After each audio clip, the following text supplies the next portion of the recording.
Also, the schedule of regular hearing and conferences of the Newark Central Planning Board has been posted on the designated bulletin board in the basement of Newark City Hall and filed in the office of the city clerk during January 2025. In addition to adequate notice under the Open Public Meetings Act, electronic notice of this remote public meeting, as is permitted under New Jersey statute 1049.3, was also placed on the City of Newark website. Members of the public can make public comments by audio or by audio and video as permitted by the Zoom electronic communication platform. Now, while in this Zoom meeting, press on raise hand on the bottom left corner of the computer screen or mobile device. Raise hand allows participants to notify the host that they would like to speak without interrupting. If you are calling in, press *9 on your telephone to raise your hand. The Central Planning Board will be mindful of the number of items on the agenda and will move as expeditiously as possible to complete the agenda. However, due to the amount of development requiring board review and the complexity of projects, it may not be possible to hear every item if the meeting runs later than 11 o'clock p.m. In the event that the agenda is not complete by 11 p.m. tonight, the board will finish hearing the application that is in process, but no application will be called after that item is complete. Any applications that were not heard by that time will be rescheduled to the earliest available date, which will be announced on the record if possible. The meeting of the Central Planning Board will now come to order. Madam Secretary, roll call, please. Commissioner Jordan, Present. Commissioner Baez, Present. Commissioner Purdy. We have is absent. Commissioner Timmons. I'm here, everybody. We haven't got to you, Commissioner Scott. One second. Secretary, do we know who this 609 person is? That's me. Okay, Chair. Oh, okay. I made it, but I have no camera, I have nothing. But you're in capable hands with co-chair, which All right. Thank you for the vote of confidence. absolutely. 100%. All right. Commissioner Timmons, I'm sorry. Wait. Yes, present. Commissioner Scott Roundtree.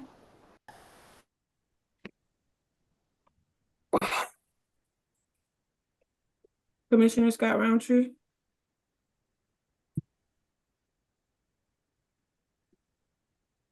I'll come back. Commissioner De Silva. Here. Commissioner James. Here. Commissioner Austin. Here. Commissioner Scott Roundtree. Co-Chair Richard. Here. Chair Richardson. Here. All right. So we have a quorum, and we are going to proceed with the first. My name. Who we heard said your name? Then we could. I don't know. Okay, I'm making sure. We have you, Commissioner Purdy. Commissioner Purdy, welcome aboard. Welcome everyone. So we're going to start with the first application, which is an extension. It's CPB 20. Madam Chair. Yes, ma'am. You want to do the adjournment first? No. So No? okay. Okay. Let's do the adjournment first. It's item number 4, right? Yes. So that is CPB 24-28, 184 to 186 Ferry Street, the Portuguese Bacon Company. I don't see Mr. Montero here now that I'm saying it. Let's see. And what's in the chat?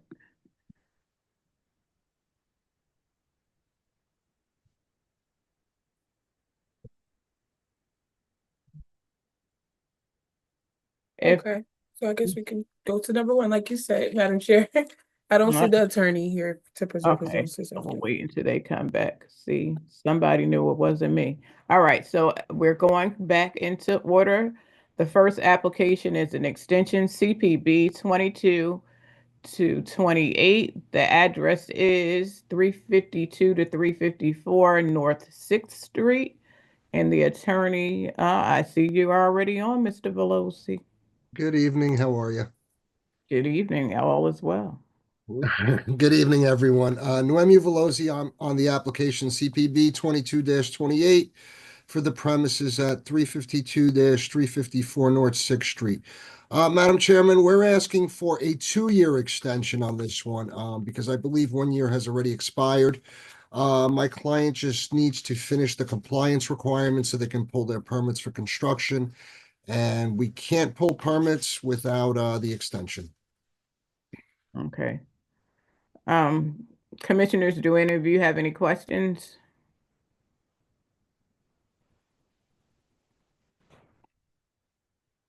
I don't see any. Are there any questions from members of the public with regards to this extension, 2-year extension on an application that was approved in 2022? We see no. Seeing none at this time, Madam Chair. All right, so we need a motion. Excuse me, you need a That's motion. Excuse me, I second it. I'm Excuse me. second it. That's my name. Commissioner Baez, 1 second. Commissioner Purdy? need a year. You need a extension with 2 more years? I need a total of 2 years, Commissioner Purdy. 1 year has already expired, so we need to make up the 1 year plus another year. Oh, she want 1 year extension. Well, technically 1, but in reality 2, because we should have asked a year ago. Okay, all right, okay. Okay, all right. All right, thank you for that clarifying question and the response. All right, so we need a motion. I think Moving so. it. Move Moving it. it. That's my neighbor. Second, All right, so moved by Commissioner Baez and seconded by Commissioner Purdy. Madam Secretary, roll call, please. Commissioner Jordan, Yes. Commissioner Purdy, yes. Commissioner Baez, Yes. Commissioner Timmons, Yes.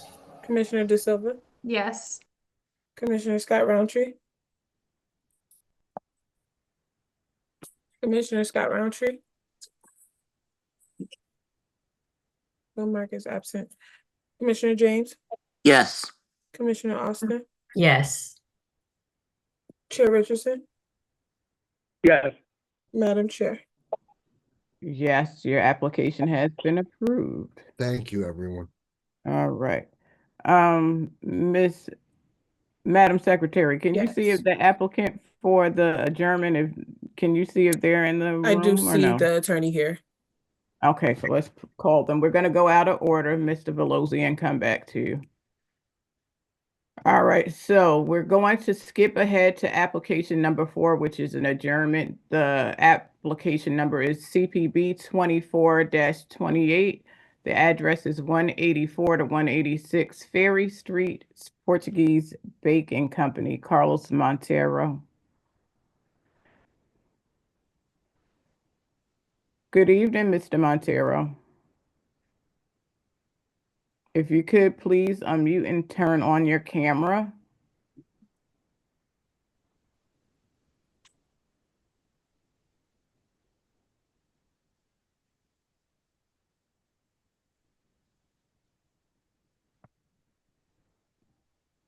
Mr. Montero?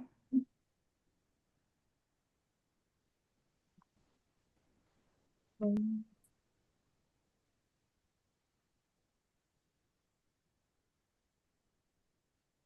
think Mr. Montero is in the Michigan place. Listen, I'm trying to bear patience. Mr. Montero, are you able to turn your video on? Okay, maybe. Give it to me.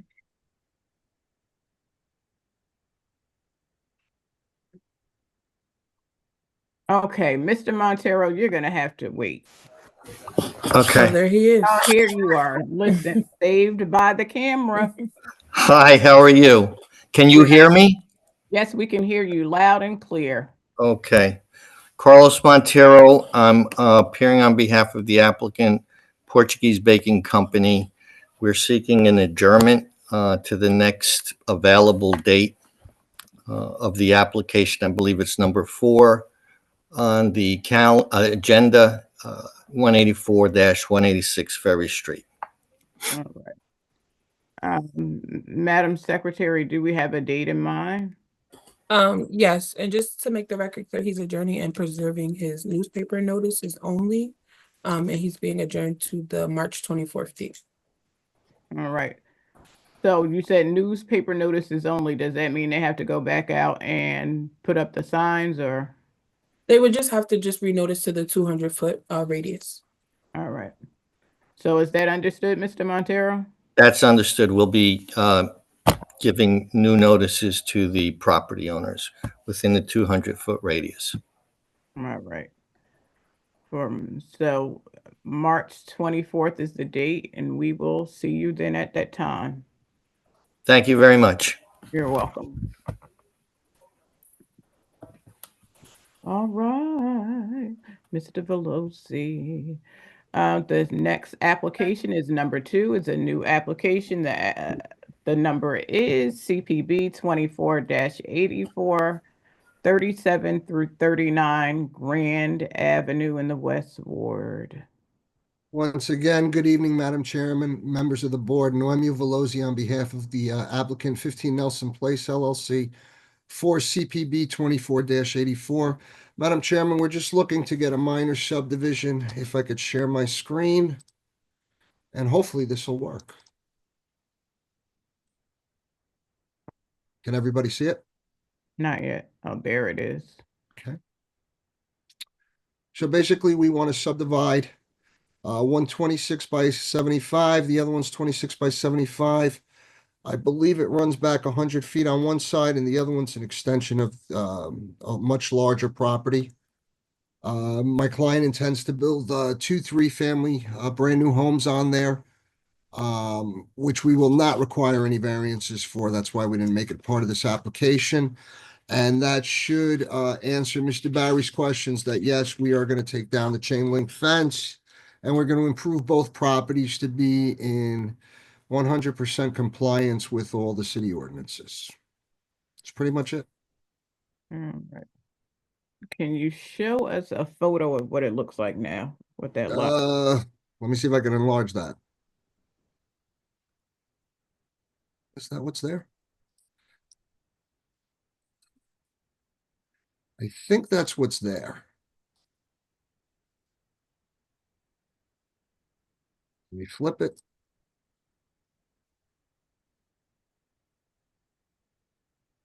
Just one more.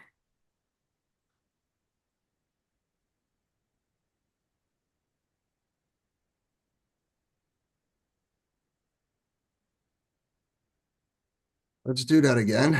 Okay. There we go. All right.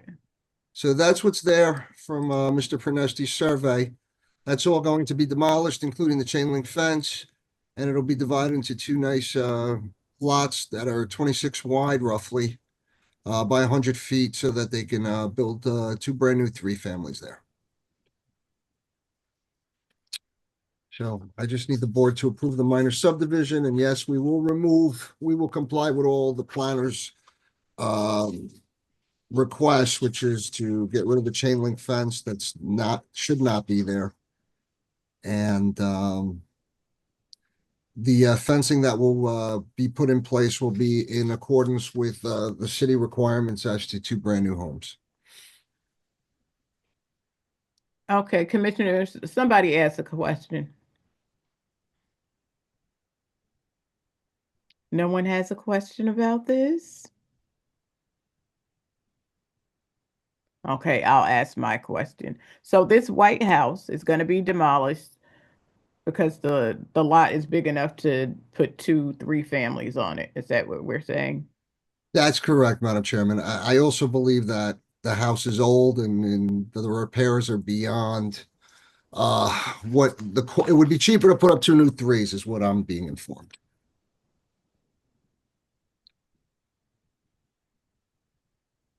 All right.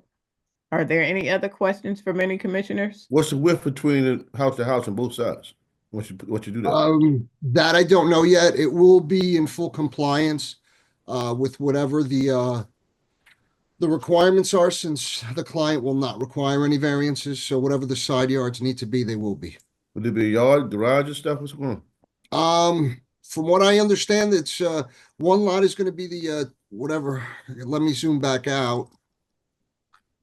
One lot is going to be only 100 feet. Give me a second, Commissioner Purdy.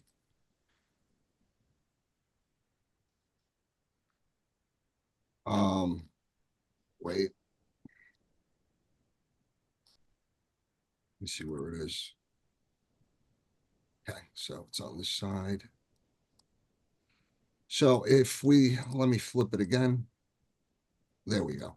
So on this side, if you look to I guess to your right. So this one is going to be, it's going to maintain 40 feet by, in the front, it'll be 2675. And then it cuts back. It's got an additional, it looks like another 103 feet over here going back. So it's going to be a very big lot. Okay. And the other one's going to be cut out to just be a 26.75 by 100. Okay. So this one will be a standard 3, and this will be a 3, but it'll have a lot more property to it. Okay. Sounds good. Thank you. Madam Chair, Yes, Commissioner James. Council, do you have a rendering of the rear at all, or just? I the front? don't. I No? don't. Okay, got it. Okay. I wish. Okay. No, I hear you. I hear you. But this is the existing property, and you're just looking to demolish. I got you. Okay.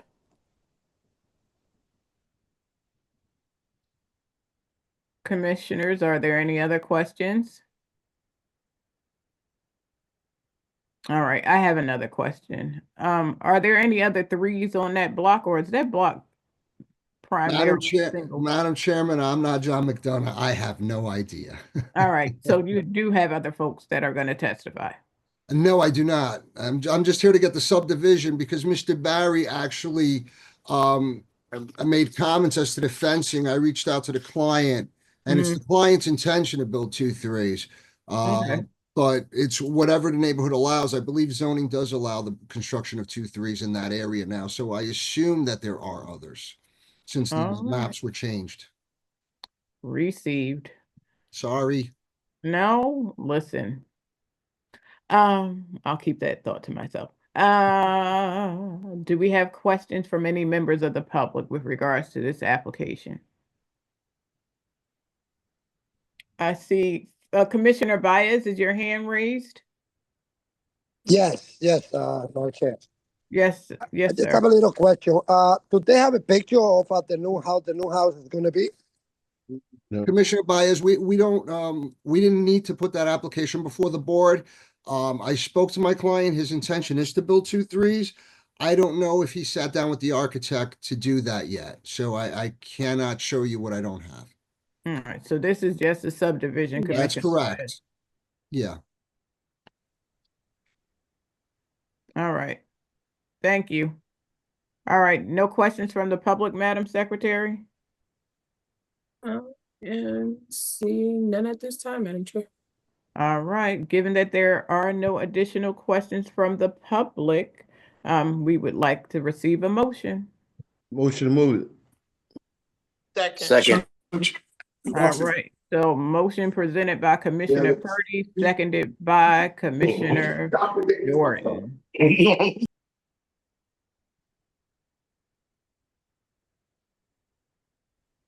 Madam Secretary, roll call, please. Commissioner Baez? Commissioner Timmons? Yes. Commissioner De Silva? Yes. Commissioner Jordan? Yes. Commissioner Purdy? Yes. Commissioner Scott Roundtree? Commissioner Scott Roundtree? Yes. Commissioner James? Yes. Commissioner Austin? Yes. Chair Richardson? Yes. Madam Chair? Yes, your application for subdivision has been approved. Thank Thank you, you. sir. Thank you so much, everyone. Have a good night. You too. All right, the next application is CPB 24-99. The address is 430 through 436 Market Street. And the attorney is Marsha Moore.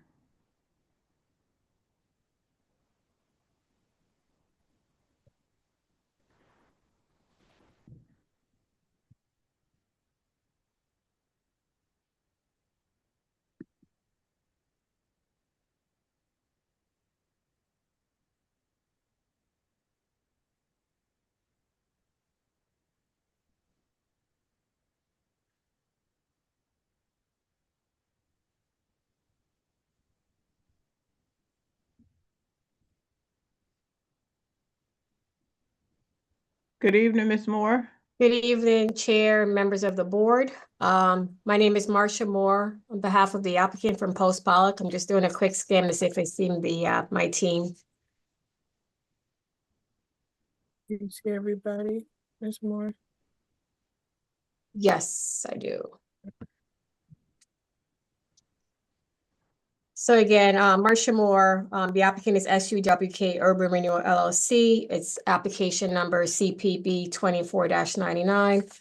And the property is known as 430-436 Market Street, identified as Block 176, Lot 1, and it's in the Newark River Public Access Redevelopment Mixed Use 2 District. So just briefly, this applicant was before this board in November 1st, 2021, where they received preliminary final site plan approval, C variances, and some waivers to construct a 13-story mixed-use building with 225 residential units, along with 59 parking spaces. This application involves an amendment to that approval. We're not changing the number of units. It's our intention to keep the remaining the existing 225 units. However, at the time that this project was approved in 2021, the parking mechanism was a mechanical system. So we're seeking to increase the number of parking spaces from 59 to 70. All variances that were previously approved, including waivers, we are seeking to reaffirm. We're not seeking any new variances. However, we are seeking a waiver of respect to having 2 driveways, and also seeking some waivers from the sustainability, which our architect will discuss, as a result of having this subsurface level parking to increase the number of parking spaces. Just briefly, I am in receipt of a number of reports. I am in receipt of the water and sewer memorandum that we received today, and we would agree to have those again as conditions of approval. It's my understanding that our team, our engineer, has been in contact with water and sewer, and we have no objection to those being conditions of approval rather. Similarly, we also in receipt of the engineer memorandum, and that's dated February 6, 2025. We have no objections to those being conditions of approval. I will say there were a number of waivers that we sought back, or the applicant received in 2021. And we would also ask that those waivers be reaffirmed as conditions of approval. And last but not least, I am in receipt of your planner's memorandum. Mr. Barry has asked us to elicit certain comments respect to your certain sustainability requirements, the green roof, open space, and we'll be addressing that during the course of our presentation. So I would like to bring, and again, this presentation, I'd like to highlight the revisions because this is an amended approval. I would like to bring our engineer, Tiago Duarte, to discuss the revisions as part of this project. All right.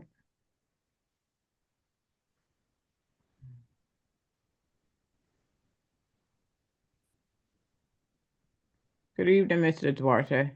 Good evening, Mr. Duarte. Do you solemnly swear the testimony you're about to give this board shall be truthful? Yeah. Thank you. Please state your name and affiliation to this application. Iago Duarte, business address is 50 Park Place, Newark, New Jersey, and I am the civil engineer for the application. Mr. Duarte, I keep calling Mr. Duarte for the last 10 years, but I'm going to correct your name. Both are acceptable. If you can state your educational background and your license, if any you hold. Sure, I graduated Rutgers University in 2011 with a Bachelor's of Science in Civil Engineering. I've been practicing in the civil engineering field, specifically in land development, since my graduation, and I am licensed in the state of New Jersey, amongst other states, and my license is current as of this evening. And for the application, I did work on this application, but also on the original application. I was also the engineer of record for that one. All right, you're accepted by the board, Mr. Duarte. So, Mr. Dort, I've mentioned again, this is an amended approval. You indicated that you were the engineer of record in the 2021 approval. We are seeking to increase the number of parking spaces I mentioned from 59 to 7. If you can just walk through the revisions as part of this application. Yes, absolutely. And I'll just share my screen quickly here.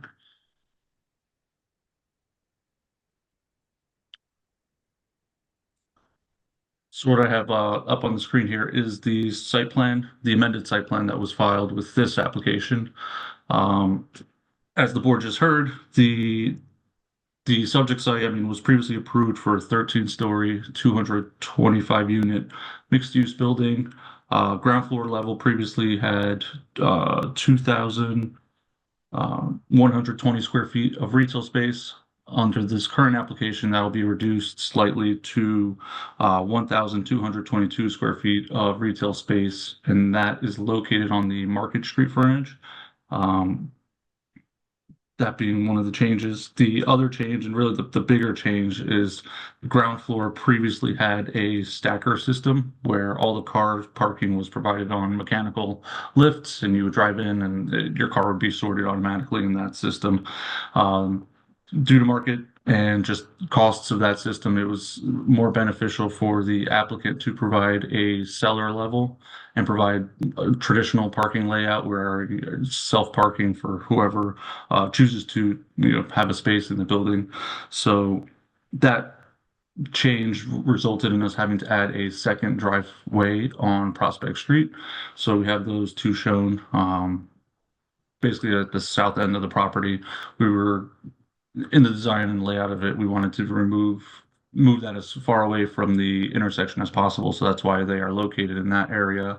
And then they're separated by 30 feet so that you've got clearance between the two driveways and make sure that there's no conflicts if there's cars exiting. On the cellar level, that now will have a parking area. Again, that's more traditional. There's no stackers. All parking is self-parked. As the board also just heard, previously, there was 59 spaces. The current application is proposing 11 additional spaces. Again, now we have the full footprint of the site, which will be taken up by that subcellar basement. So we've got a little more area to work with. So the total parking will now be up to 70. The redevelopment plan does not require any parking, so that still complies with that requirement. And again, the only waiver on this amended application is going to be for that second driveway.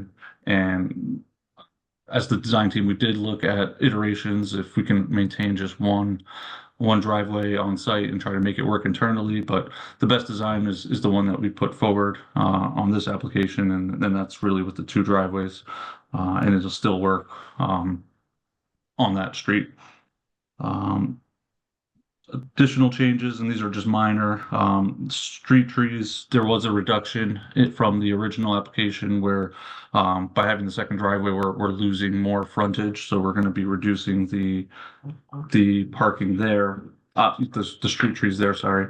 But the applicant is agreeing to work with the shade tree superintendent, and we'll make sure any trees that were short, we'll be posting the adequate funds to the city to cover that. An additional waiver is from the green requirements for the building. This area here, and I'll zoom in so it's a little clearer, we have it shown as a stamped concrete, and that's along the frontage of the building, and it wraps around the retail area and the lobby to just differentiate between the sidewalk and the right-of-way and the area on the private site. We have that as stamped concrete. Previously, that was a permeable concrete material, but with the subcellar now being the full footprint of the site, so we're taking up the entire parcel. Having a permeable material above the cellar level is just not an ideal design. So that is just a waiver where we're asking for there. But again, with the greenery, we're providing the street trees in the adjacent right-of-ways where currently there are none. So we're providing additional green space in that manner. And then the last item to touch upon is stormwater. Previously, we had a subsurface basin. Now with the cellar level, that doesn't work, so the stormwater is accommodated elsewhere in the building. And we have reviewed that design with the Department of Engineering, Mr. Sammy Chakri. We've got a few items to clean up and additional details to provide, but we will, again, we'll comply with all the requirements of the Department of Engineering, planning report, and the water and sewer to make sure everybody's signs off on that. And Mr. Dwyer, I just want to confirm respect to the having the 2 driveways. One of those conditions was that engineer would agree to having those 2 driveways is respect to those shade trees, meeting with the arborist and any relocation thereof, and we would agree to that. Is that correct? Absolutely, yes. And if you can just, one of the other comments that was referenced in the engineer in respect to the loading zone and the dimensions, whether or not we can comply with that. So I did check, and we received waiver relief under the prior application, but yes, we'll revise the plan and provide that dimensions on the plan. It'll be compliant with the code. I have nothing further. I see Mr. Trafficante raising his hand. I see that as well, Mr. Trafficante. Yes, ma'am. Mr. Beck. Good evening, Mr. Trafficante. Do you solemnly swear the testimony you're about to give this board should be truthful? No. Please state your affiliation and name. I'm a principal engineer and a professional engineer. I'm in the employment of the City of Newark, Department of Engineering. My license is active and in good standing. My name is Charles Trafficante, principal engineer. Mr. Trafficante, you can proceed with your question. Thank you. Mr. Dwyer, in the engineering department's report to the planning board dated February 6th, there's a couple items we request testimony on. Okay, the first of which is on page 4.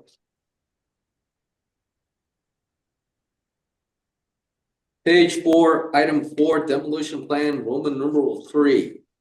Demolition plan indicates an existing monitoring well to be reset within the subject lot. Applicant and property owner shall provide testimony to the board as to what the existing monitoring well is there for. Is the site contaminated? And what is the future disposition of this existing monitoring well?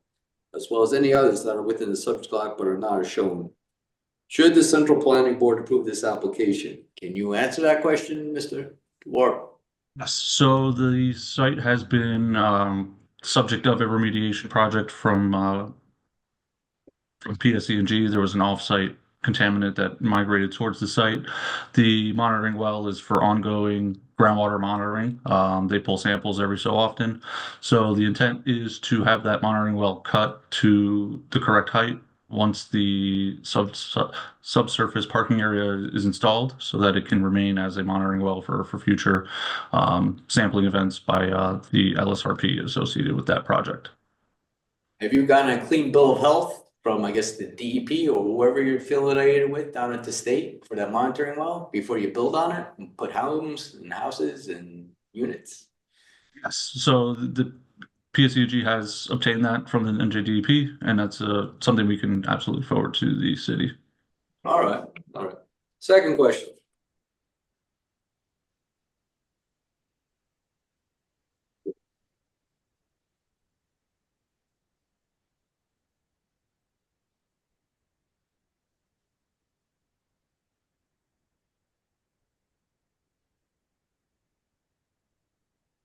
Page 9. Your lighting plan. Page 9, item 9, lighting plan, Roman numeral 5. Applicant indicates on the lighting requirements 8G table, a request for a design waiver variance for exceeding the maximum permitted illumination level at the property line next to a residential use of 0.5 foot candles. Applicant notes proposed maximum illumination of 4.7. However, the engineering department believes this exceedance occurs within the public right of ways for either Market Street or Prospect Street and is therefore not applicable.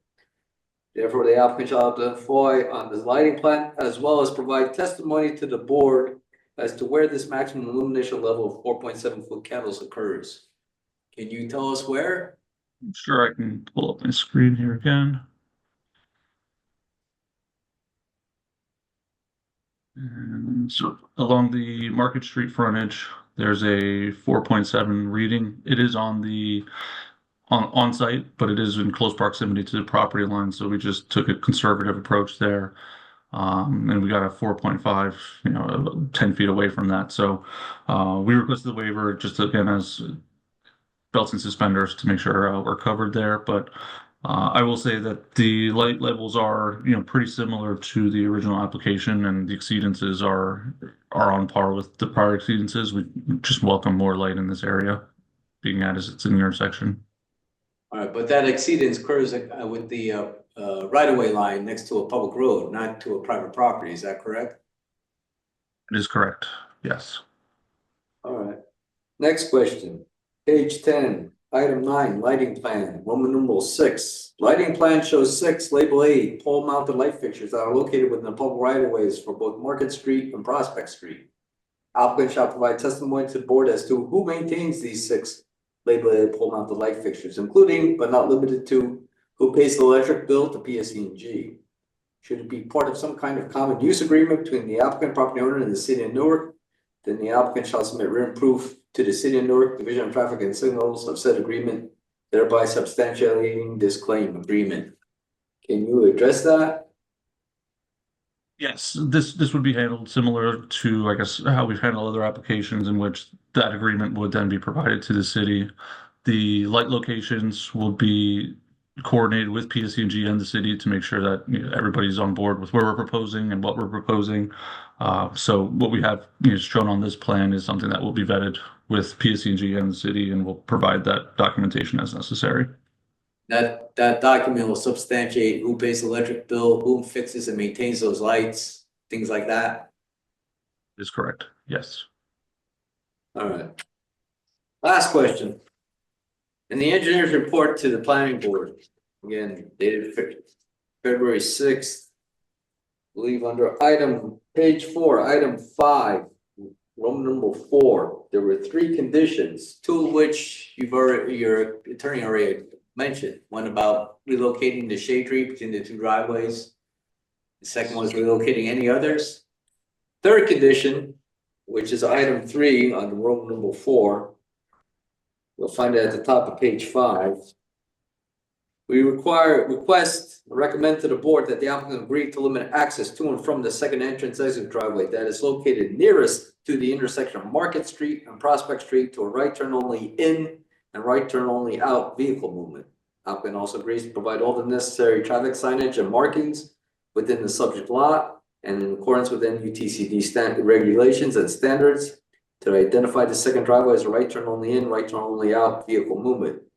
We shall also provide detailed drawings for both right turn only sign and right turn only traffic markings in accordance with NUTCD regulations and standards.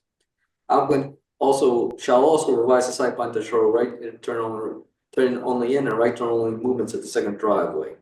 Is that something your client be agreeing to do? Limit the second driveway, the one closest to the intersection between Market Street and Prospect Street, to a right turn only in, right turn only out movement? Yes, we agree to that condition. All right, because it's so close to the second driveway, we don't want to have problems with people trying to get out at the same time. And I did note that we would agree to those conditions referenced in your report as conditions of approval. All right, well, for the record, I want to make sure. Okay, thank you. No further questions. Thank you. Thank you, Mr. Trafficante. Are there any other commissioners who have questions for Mr. Duarte? All right, seeing none. Mr. Moore, who's your next professional? So our next professional would be our architect, Michael Higgins.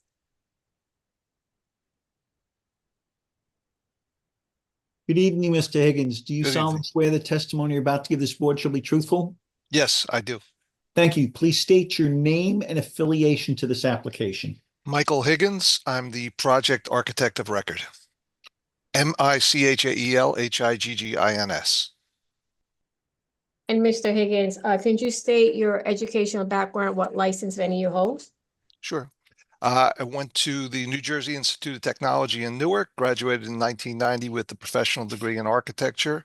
I've been a licensed architect since about 1994. I've been a partner here at MHS Architecture for approximately 30 years. I've appeared before this board before, and my license is current and in good standing. You're accepted by the board, Mr. Higgins. Thank you. So, Mr. Higgins, we've indicated that, again, this is an amended application. There are some changes to the architectural feature, not to the room count or the design of the interior. Can you just highlight what the proposed changes entail? Yes. Let me just share my screen. Okay. And if, okay. before we begin, I know you've highlighted some color. We can just have this marked as A1 for purpose of the board and just state the date of the plans. Yes, the date on the plans is 2/10/25, February 10th, 2025. This is the ground floor plan. So there was a reconfiguration of the retail space, the lobby, some development of the plans, and also a reconfiguration of the parking.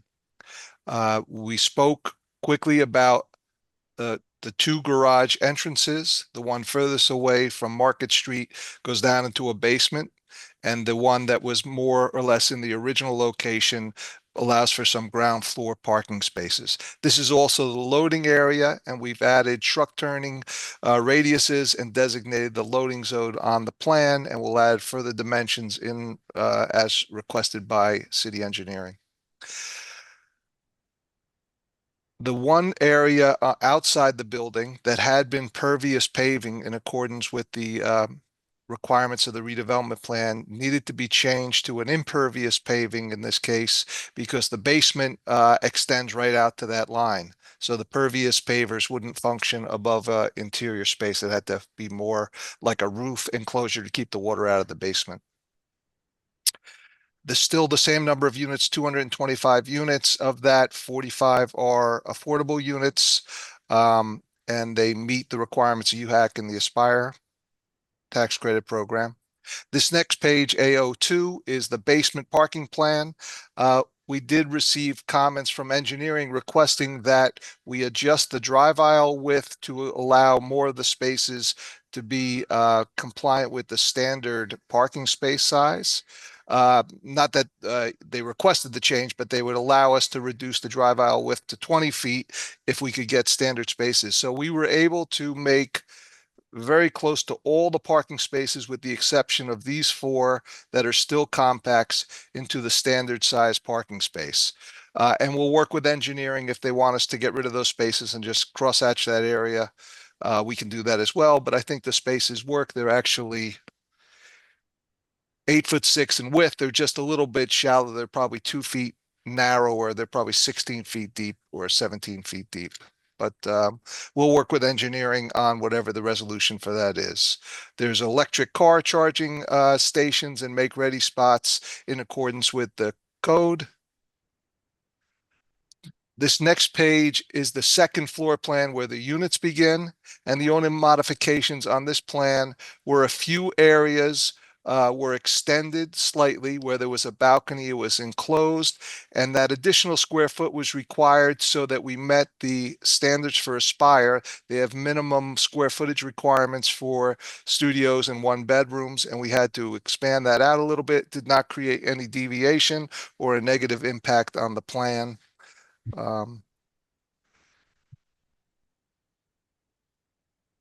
And one of the items that came up, so there's a few items that were questions. The double driveways are requested because it allows for a safer garage operation.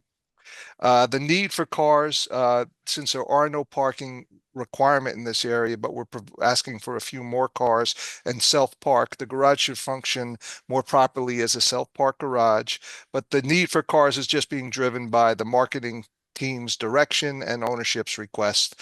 There was a comment regarding let me get to the elevations. The ground floor, so now that we have two garage openings, the ground floor still meets the 60% transparency requirement. And I'll work with planning to provide the calculations for those in a little greater detail, but I did have my team study it and they measured it and it does come up with the 60% requirement. So I just want to touch on that. That was one of the comments in Mr. Barry's report, whether or not we Yes. need relief. So we're not seeking any relief with respect to the transparency. You'll provide that. That's correct. Okay. The next comment from planning was regarding the green roof. The previous application did provide, it looked like a 50% of the usable roof area was going to be a green roof. That is the requirement. We are seeking relief from that. The owner in this case at the second floor where we have a roof terrace, this crosshatched area, he wanted to make the roof terraces as large as possible. So we provide pavers and railings so that the apartments had the maximum outdoor space. That's why the green roof was eliminated in that area. Green roofs tend to be surfaces that really can't be walked on. They're more for a visual and also stormwater sort of retention. And then up at the top level, this penthouse at the 13th level is a full amenity floor with a gymnasium and yoga room and sort of interior theater, home theater room, a little co-working area and some lounge spaces and also a demonstration kitchen. And again, along the exterior where this is set back from the perimeter, we've put concrete, precast pavers or stone pavers there so that the entire area could be accessed by the building's residents. So we're asking for relief from the green roof requirement here so that the exterior spaces can be maximized, the usable exterior spaces. So let's talk about, so we are asking for relief, but we're also providing some open space. Is that correct? That's correct. And that's Okay. sort of the trade-off between the two. And we're hoping that that's acceptable by planning in the city. There was also a question about the signage. The previous application, I believe, had 3 signs and was asking for a deviation for the 3rd sign. We're back down to just 2 building signs. They are, let me see if I can find them here. They are, so at the building entrance sign, 12 Prospect Street, and then a retail blade sign. And I'll zoom in here so you could see these. Which is just about 4 square feet, and it will be submitted once a tenant is identified for the space.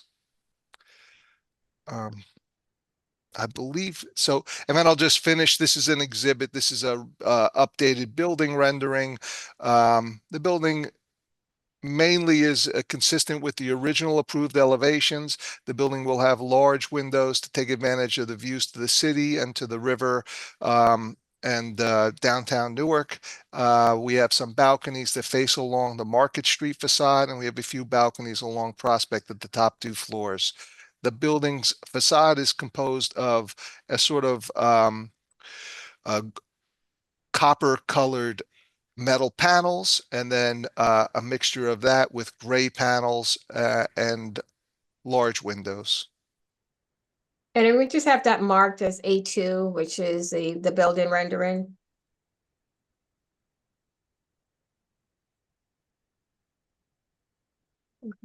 I think that concludes my testimony, unless there's anything else, Marcia, you wanted me to touch on? I do want to add something, as we mentioned that we are seeking just a few more, just again, waivers as far as the bird-friendly material, but we are complying with the railings. If you can just mention that with the windows that we're Yes. speaking from. So this project originally, I think, got its approval back in 2020. And it's been going back and forth with some design development. And finally, the owner decided, based on some of the feedback, because this site was excavated down 30 feet as part of the environmental cleanup, the soils that were put back were clean, but they weren't really suitable for foundations. So it turned out, in order to allow the foundations to be more economically constructed, the basement made sense to install the basement and add that parking. And so that's why we came back. However, we had advanced the drawings far along over the last 4 years to the point that the the developer was ready to start building it. So they've made certain orders and purchases and slot, I think they have the windows already in fabrication or paid for, or whatever they might have. The owner might have to testify. So they've asked for relief so that we have good performing glass here, environmentally performing glass in terms of the solar heat gain coefficient and the other factors that allow the building to function environmentally well. And we have the other requirements, be it the Energy Star. And so from an environmental point of view, the glass performs well. However, there's a new requirement since that approval for the bird-friendly glass, which is something that, while the owner is in favor of, they just have already sort of missed the boat on this one. So without going, they'd like relief on that because it would cause them to sort of take a few steps backward in their whole construction schedule. And they're anxious to kind of get the construction going right away. So if it was possible to get relief on the bird-friendly glass, that's the request. But we would comply with the railings. One of the comments on the Yes. is for the railings, so the Along applicant the will be- top and on these balconies, that glass has not been purchased yet, so they could comply with that easily if that's allowed. And you mentioned, as far as any concern the board may have, as far as Energy Star certification, this would be a lead building, so that would be in compliance as well. Is that correct? Yes, as part of the Aspire tax credit, there were a series of green building requirements, and we're meeting all those requirements. I have no further questions at this time. All right, commissioners, any of you have any questions for Mr. Higgins? Madam Chair. Oh, I see Mr. Traficante's hand is raised, but you know what, Commissioner James, you spoke up first, so what's your question? Sure.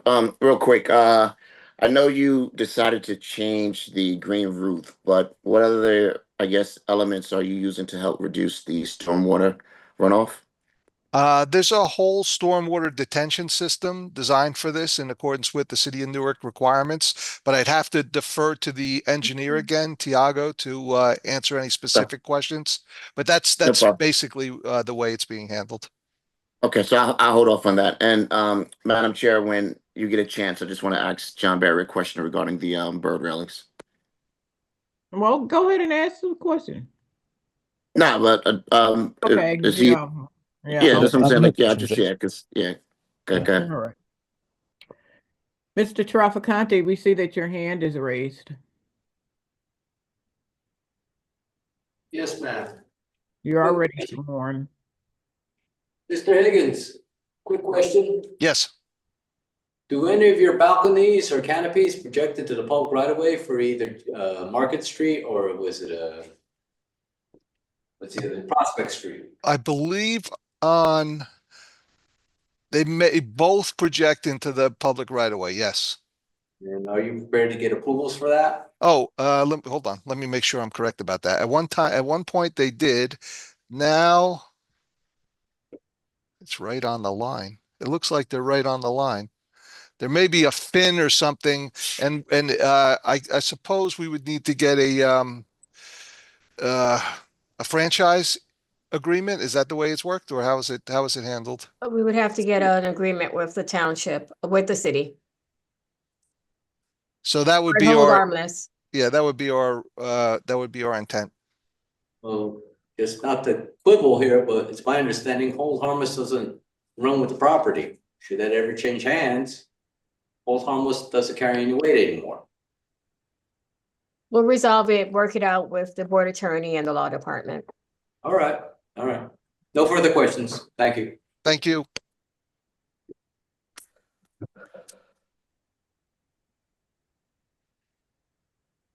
Madam Chair. Pardon me, I see that now I'm muted. Chair Richardson? Yes. Can I get the apartment breakdown? How many threes, twos, Yes. ones? We have, well, I'll give you the 45 affordable units are 13 studios, 25 one bedrooms, and 7 2 bedrooms. And then let me give you the overall, make sure I have that here. The affordables are going to be all on site, correct? Yes, all on site and throughout the building. Let me see. Updated plans. Okay, here we go. Here we go. Okay, so we have, here we go. Okay, the total of studios is inclusive of the affordables is 66 studios, 125 one bedrooms, and 34 two bedrooms, for a total of 225. Gotcha.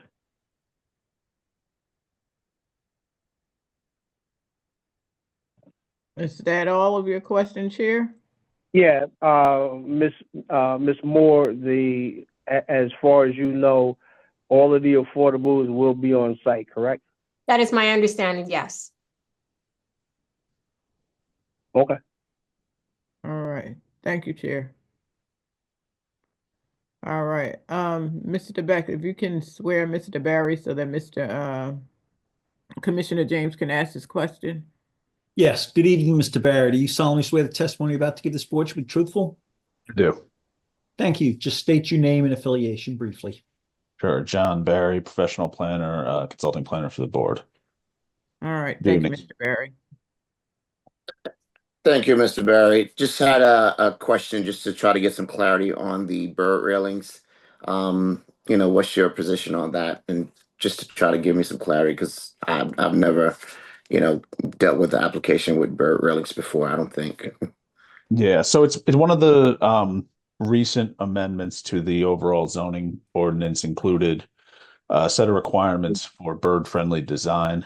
And generally what it deals with is specifying certain types of glass material that is less reflective generally. So birds or combination of either less reflective or less clear. There's interruptions in it that birds would see and not fly into it thinking that they're moving through open space. The testimony that the railings will be bird friendly, I think is a strong benefit here because those tend to be some of the areas that create the most collisions for birds, my understanding.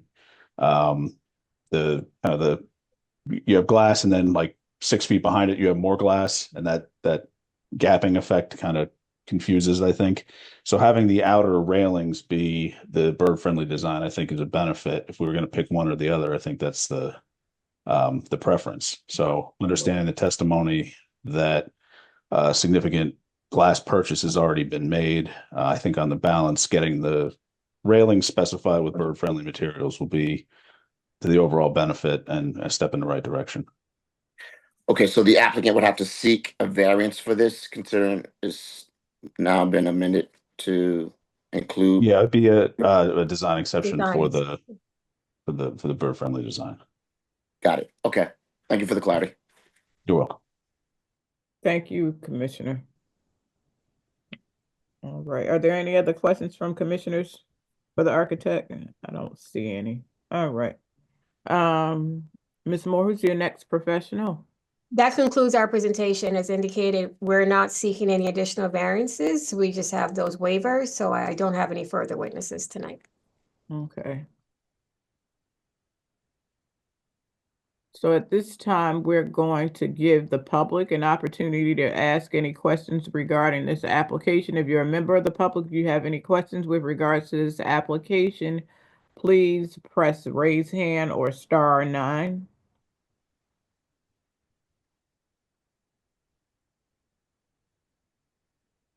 See, none at this time, Madam Chair. Wow. All right. Excellent. Given that there are no questions, commissioners, who would like to present a motion? I do, Madam Chair. All right. Commissioner Baez is presenting the motion to do what, Mr. Baez? Ruben. All right. Do we have a second?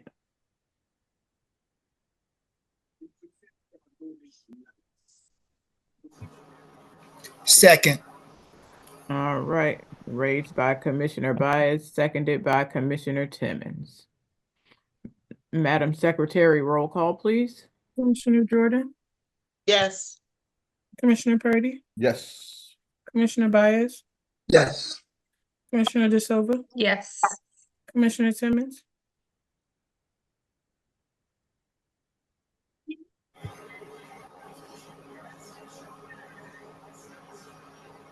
Commissioner Timmons, we didn't hear you. Yes. thank you. Commissioner Scott Roundtree,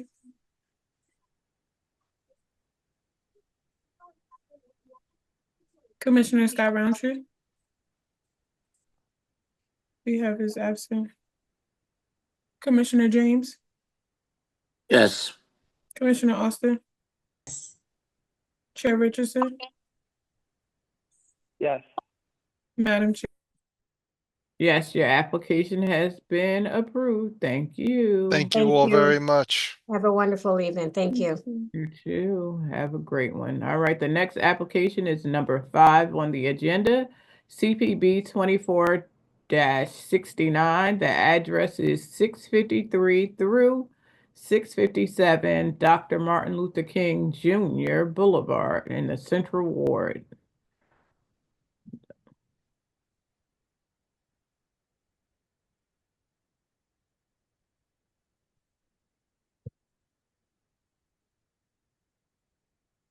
We have Mr. Barkin joining us.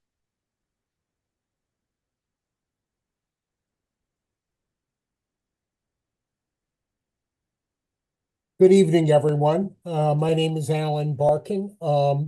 Here on behalf of the applicant, who is seeking approval to modify his building so that the second floor can be made into 7 apartments.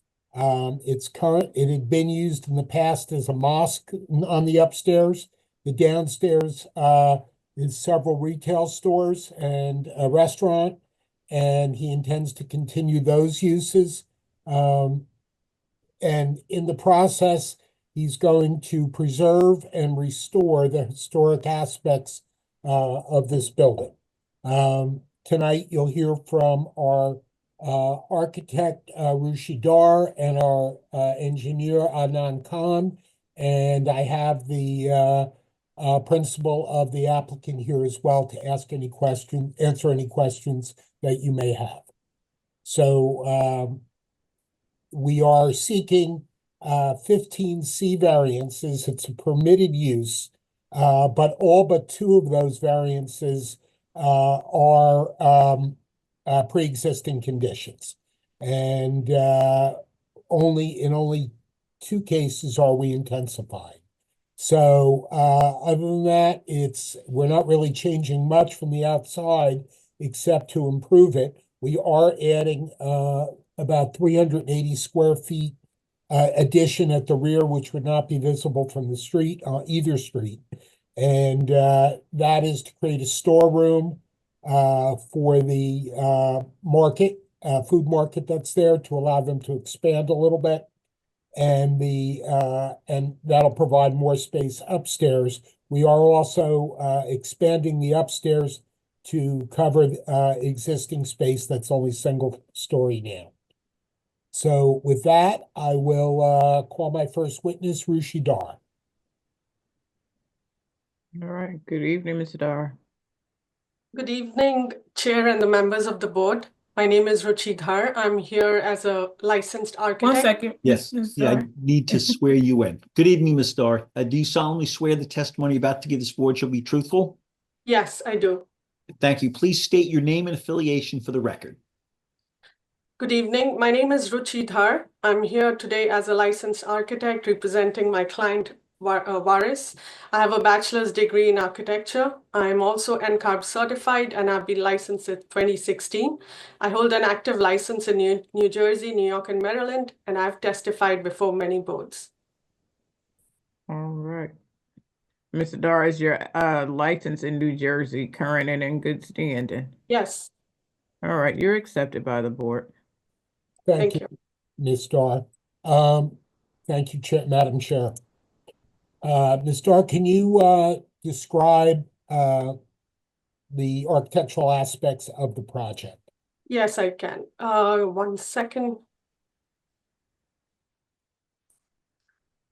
Let me share the PDF first.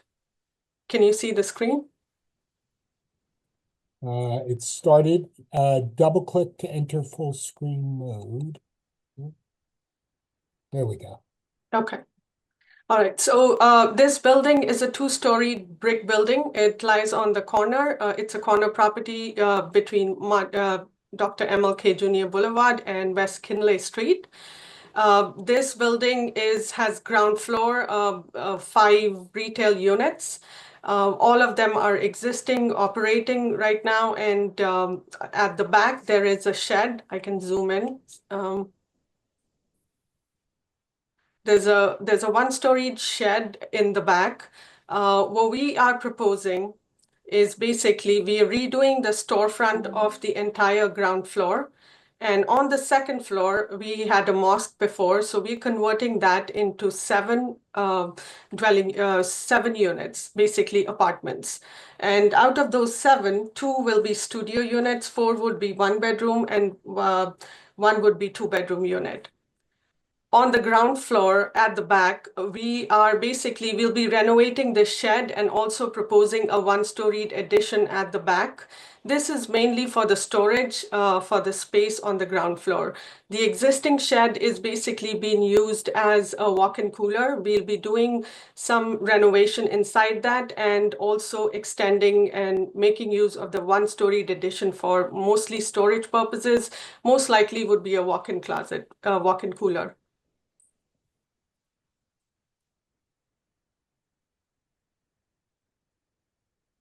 That's how on the street it looks. This is the front elevation from Dr. MLK Jr. Boulevard.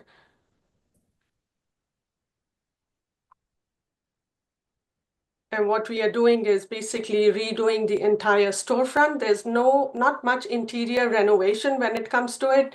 All we will be doing is when we do the proposed addition at the back, we'll be reconfiguring some of the rooms to make access to the new storage room at the back.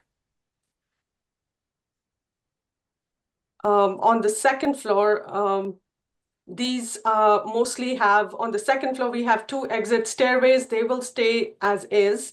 They have some offices, some bathroom, and a kitchen currently, which we'll be turning into the 7 dwelling units.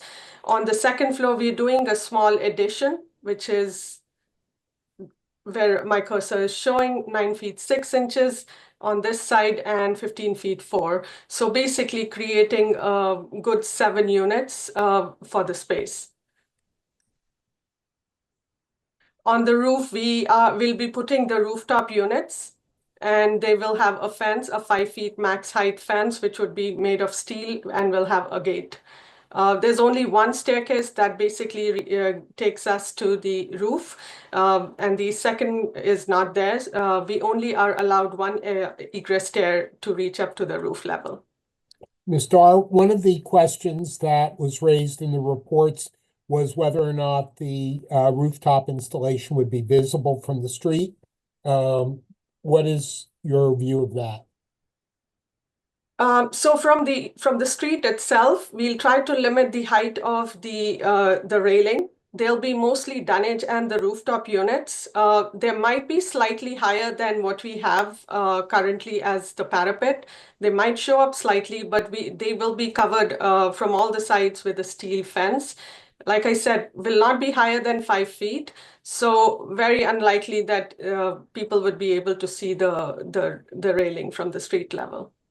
Thank you. Please continue. Okay.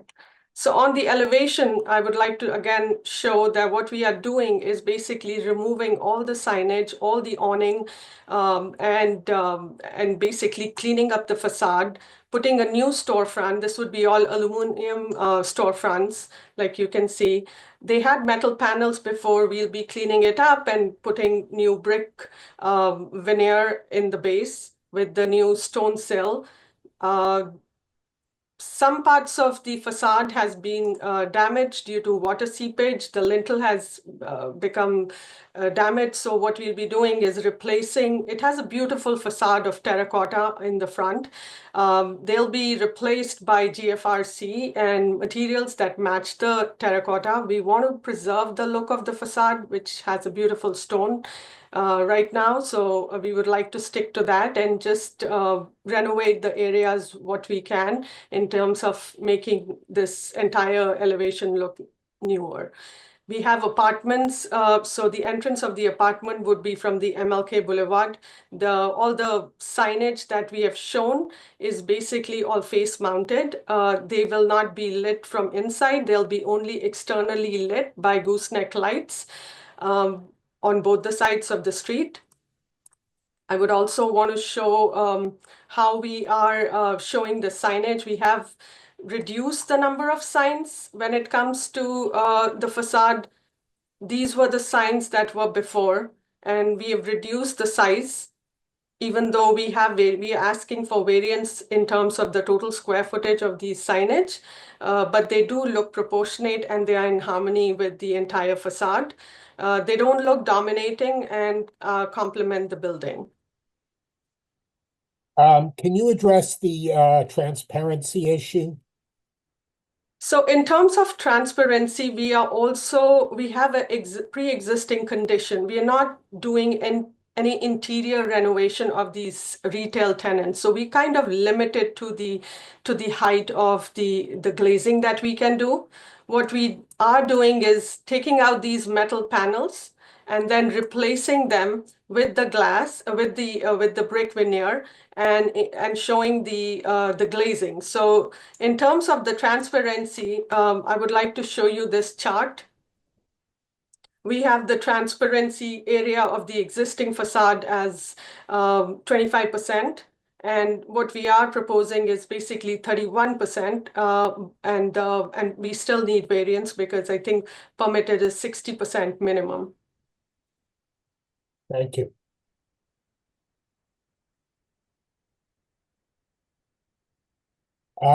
Is there anything else you want to add, or should we bring it back to the board? I can go over the other side of the elevation. Oh, Again, good. Thank you. Consistency of the facade. We're keeping, even though we are we're taking out all the awnings, we are showing the surface mounted signage. All are externally lit by gooseneck lights that will be throwing light on just on the signage. All the renovation would be more changing the glazing, putting the brick veneer in the front. And taking over this portion that was before earlier a one-storied structure. We're kind of infilling this part above this hair braiding store. So, but again, the whole point is to keep the aesthetic look of the building what it is and improving it by renovating it and giving it a more cleaner look. Thank you. Should I go over there was some of the comments about the refrigerator and the shed at the back. I would like to just address those. Sure. Thank you. Okay. All right. So can you see these Exhibit 1A? Yes.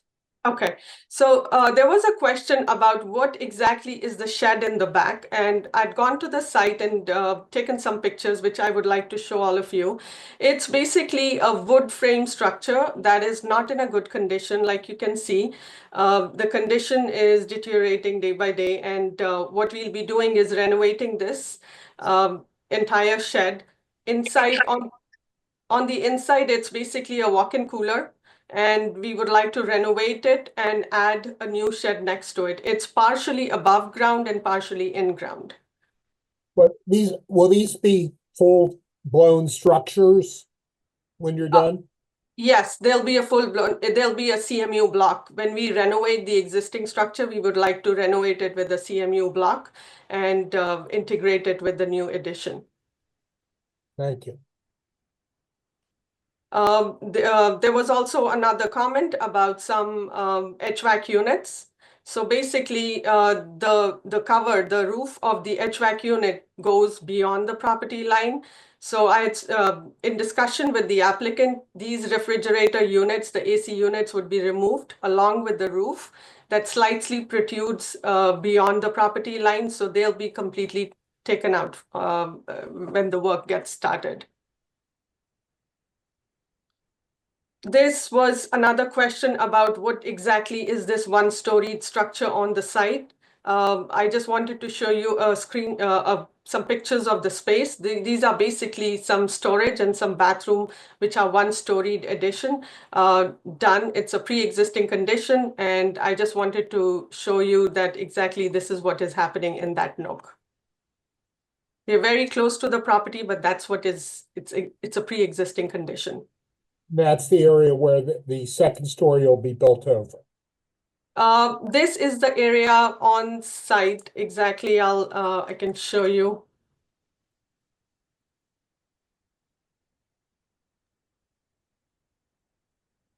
This is this area, the existing one-storied structure. And then these units will be taken out. The AC units will be removed. And part of the bathroom was basically this one-storied structure.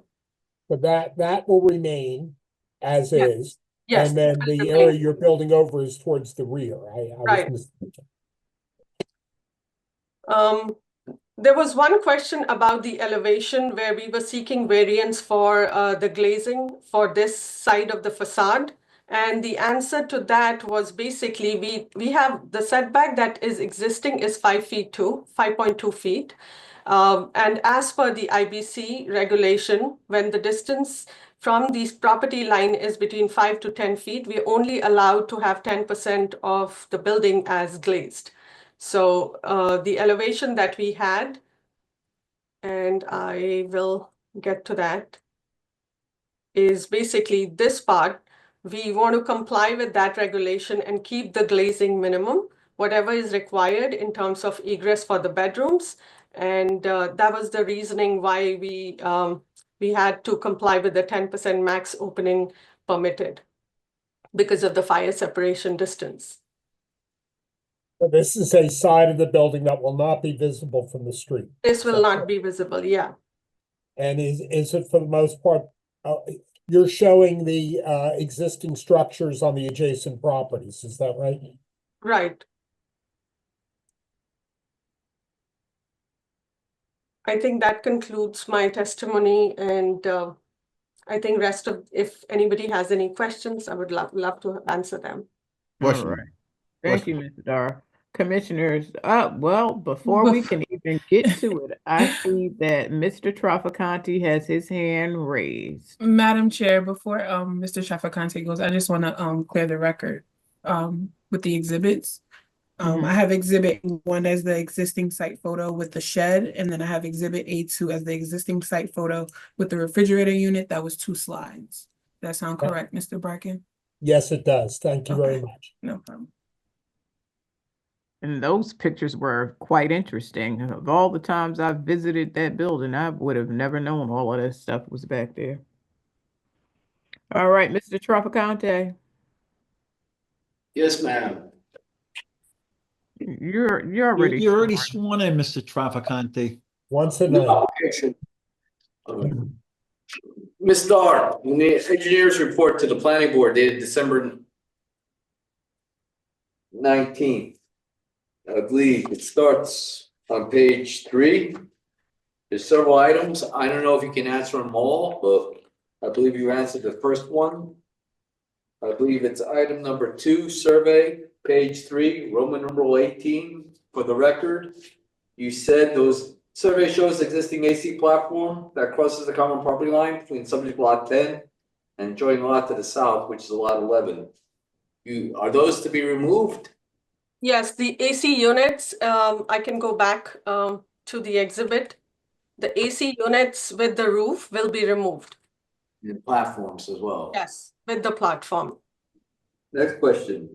Same page, page 3, Roman numeral 19. I don't know if you can answer. If not, I'll save the question, but Roman numeral 19. Survey shows 2 existing basement entrances that encroach into the public right-of-ways for both West Kinney Street and Dr. Martin Luther King Jr. Boulevard, 1 within each. Applicant property owner shall provide testimony to the board as to what approvals easements they have secured from the city of Newark to allow for each of these 2 basement entrance encroachments. Should none exist, then applicant property owner shall provide additional testimony to the board as to the future disposition of each of these 2 existing basement entrance encroachments should the board approve this application, especially in regard to how the current property owners shall indemnify the city of Newark against any current or future litigation associated with someone traveling within the public right of way for either West Kinney Street or Dr. Martin Luther King Jr. Boulevard, and tripping over, falling down, or slipping, walking up, or falling into either of these two existing basement entrance encroachments.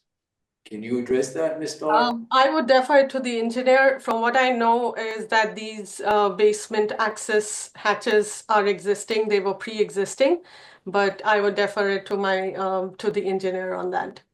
All right. Next question. Roman numeral 20, page 3, Roman numeral 20. Survey shows 4 existing awnings encroaching into the public right of way for West Kinney Street and 1 encroaching into the right of way for Dr. Martin Luther King Jr. Boulevard. Applicant property owner shall provide testimony to the board as to what approval easements they have secured from the city of Newark to allow for each of these 5 awning encroachments. Should none exist, applicant property owner shall provide additional testimony to the board as to the future disposition of each of these 5 existing awning encroachments should the board approve this application, especially in regard to protecting the general public from walking into and or hitting their head on any of these existing awning encroachments. Awnings, we are removing it. We are completely taking them out. Everything is new signage, which are face mounted and externally lit. No awnings would be in place. So no awnings, do not be replaced, they'll be removed completely? Yes. Okay. Next question. Page 4, item number 2, Roman numeral 21. Survey shows an existing fence that crosses the common property line between subject lot 10, block 2530, and adjoining lot 11, located to the east and south. Applicant shall provide testimony to the board as to who this existing fence belongs to, what impact the proposed development will have on this existing fence and the adjoining lot to the east, and what will be the future disposition of this existing fence. Will it remain, be removed, or be removed and replaced within the subject lot that it belongs to? Should the fence remain where and as is, the applicant shall provide further testimony to the board regarding what easements exist between the current property owner of lot 10, block 2530, and the property owner adjoining lot 11, block 2530, to allow this fence to remain where and as is. No easements exist. Engineering department recommends to the board the applicant be required to obtain an easement from the adjoining property owner's condition of approval should this fence belong to them. Again, Ms. Starr, can you answer that question about that fence, that common fence that crosses the I would defer to my engineer on that. Okay. Likewise, next item. Item 2, survey. Roman numeral 22 on page 4. Survey shows an existing fence that crosses over the common side yard line between subject lot 10 and adjoining lot 12. Same thing. Can you? That would be fine, engineer. Okay. Lastly, applicant. Okay, item 2, survey. Roman numeral 24 on page 4 of the report. Applicant shall provide testimony to the board as to what approvals, easements the current property owners have obtained from the city of Newark to allow their existing exhaust duct to encroach into the public right of way for West Kinney Street. Should none exist, applicant shall provide additional testimony to the board as to the future disposition of this existing duct encroachment should the board approve this application. Can you address that? All I know is that it's pre-existing, but when we do the renovation on the 2nd floor, we would like to discuss it more with the MEP engineer and want to get this duct inside the building and not outside. So you have plans to remove and relocate that inside the building, is that correct? Right now, we show the duct to be existing. All right. The elevation, yes, but our intention would be once we have the mechanical engineer on board to get the duct removed and put it on the inside of the building, so it's insulated. All right, so that's your intentions. Therefore, is that what you plan to do? I'm sorry? That's your intention. That is what you plan to do? Yes. Okay, so that's going to be removed from the public right of way. Yes. Right. Yes. Last question. I believe it's on page 5, item number 4, site development plan, page 5, Roman numeral 5. Applicant shall provide testimony to the board as to what types of retail commercial business shall be occupying the 6,113 square feet of retail space on the ground floor, the hours and days of operation, the number of work shifts, maximum number of employees working during the busiest work shift, the noise impact of the proposed retail commercial use. Can you address any of those, Ms. Starr? It's mostly retail, and sometimes the lease changes, so I would defer to to the applicant on this, in terms of what all tenants he would have in future. But currently it's all retail, so I would defer it to the applicant. I'll have the applicant address that, but yeah, as far, what he's told me is that he expects everyone to stay. There may be brief periods when they have to close during construction, but they've all indicated that they wanted to stay. Obviously, leases turn over time, but this is what he has in mind. All right, well, we just wanted to know the maximum number of employees during the busiest shifts. I guess you got 5 commercial establishments: Prince Chicken Wings, Dollar Store, Sonic, Halal Place, hair braiding, and whatever the 5th is. Well, I'll have Mr. Juarez, Amadi testify about that. All right. Otherwise, I'll save, no further questions. I'll save the remaining for the site engineer. Thank you. All right. Commissioner Jordan, I see your hand is raised.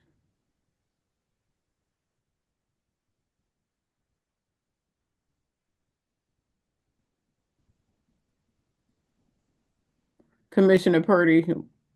Yes, I'm interested in the size of the apartments in those 2 bedrooms or 1 bedroom. I can Bedrooms size. yeah, I'll show you the square footage that we have.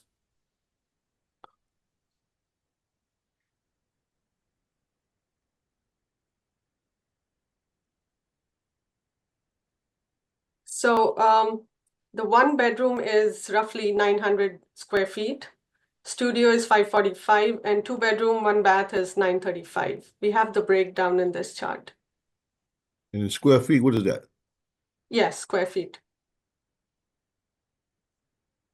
That's So 10 by unit 11. 1, it's just help you through. Unit 1 is a 1 bedroom, it's 900 square feet. Unit 2, 1 bedroom, 865. Unit 3, 1 bedroom, 800.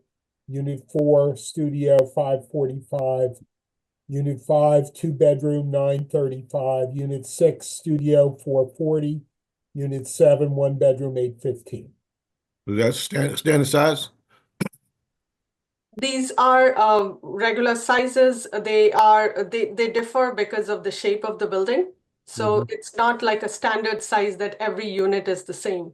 They are basically following the curve of the building, and that's why they're slightly different. Okay.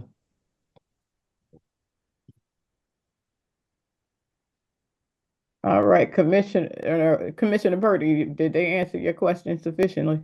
They said it's slightly different. We see one. We They're see spacious one. enough for even the kitchen to be handicapped, for the bathroom to be accessible. The doors are 3 feet wide. They have even the handicap access clearances. Even though we are not, obviously the wheelchair access cannot be done on the 2nd floor. There's no elevator, and it's not required by the code, but they're still spacious enough, what a regular apartment would be. Madam Chair. Well, I hear you, Commissioner James, but before you, I see Commissioner Austin. If you could hold on. Oh, yeah, sure. No problem. No problem. Yes, Commissioner Austin. Thank you for your presentation. Just quickly, I know you're making improvements to the facade, but are there plans to improve the sidewalk as well? The sidewalk will have to be improved as well, because the way the storefront is, it would require the accessible access to each retail store. So they will have to redo the sidewalk on both the sides. Okay, great. And then one more question. What is the affordability of the units? What AMI are you targeting? I'm just curious. I don't have an answer to that. I'm sorry. Okay. Okay, thank you. All right. Commissioner Baez and then Commissioner James. Yeah, well, thank you, Commissioner. That was one of my questions about the sidewalk. But how many total units that you're going to have in there? I'm sorry, I did misunderstood that. Okay. Thank you, thank you. Bye. Thank you, Commissioner Baez. All right, Commissioner James. Yes, could you pull up the rendering again, the exterior? So this is from MLK. Is this the one you want to talk about or the other side? Is that the only rendering that you have? Like, do you have a color rendering at all, or? There's one with the finishes, and that this shows basically the materials that would go, and it shows the facade from both the streets. Okay. So you're changing the facade, correct? What we are doing is changing the entry doors, the storefront, adding the brick on the sill, and changing the paint finish, the stucco, the parging, Right. and also renovating on the second floor wherever the lintel damage has been done on the terracotta units. Right. There's So do you have a color rendering depicting the final finishes, or it's just this is just it?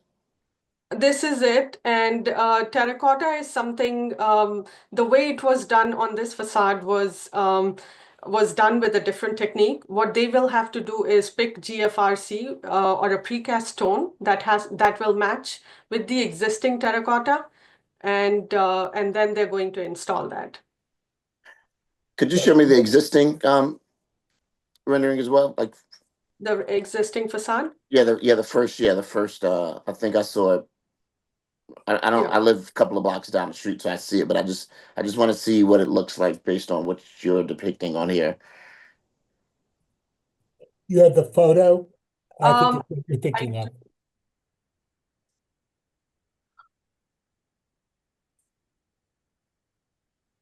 I mean, this is not the, what I can do is share. Right, This might top, be what he the wants top to right. see that. Yeah, the top right. Yeah, that's. So the intention is to maintain the yellowish color that's on terracotta. Is that correct? Yes, the intention is whatever we redo, we match it with the existing terracotta stone. We take out these box signages. We take all the aluminum storefront, the metal paneling at the bottom, and redo the entire storefront on both the sides of the street. Okay, so that was essentially what I was getting at. So you're gonna make sure that the storefronts are uniform with the terracotta and the stone and so forth. So okay. And the repairs will be done in a matching stone as well. Right, as well as the side on the West Kenny side, because that's the MLK side, but the West Kenny is going to also conform with the brick, the entire building. Correct. All the awnings would be taken out. Right. And, they'll be removed completely. Got it. Okay. Thank you. Thank you, Mr. Dar. So did I hear you say the awnings are coming out, they're not being replaced? Yes, they're not replaced, they're coming out. Okay, beautiful. As are the roll gates too. Okay. So the roll gates are coming down. How are they going to secure the fronts of those businesses? We're just going to have glass, or can someone answer that? I think that's the plan. It's less glass than a lot of other places by our design, but I don't think roll gates are planned, are they? Yeah, we were planning to remove it. They kind of killed the entire facade. This building looks nicer, I feel, without that. And we're reducing the size of the storefront glazing by adding some brick sill to it. So yeah, we're removing it. All right. Okay, this question may be a little crass, but will the glass be bulletproof, or how secure is that glass going to be? No. It would be complying with the energy regulations. Okay. Compliant with the code, whatever the SHGC ratio would be required, but not bulletproof. All right. Thank you, and pardon me if I took that question back to 10, 15, 20 years ago. All right. And not to the future of the Central Ward. Mr. Barkins, who's your next professional? Our next is our engineer, Adnan Khan.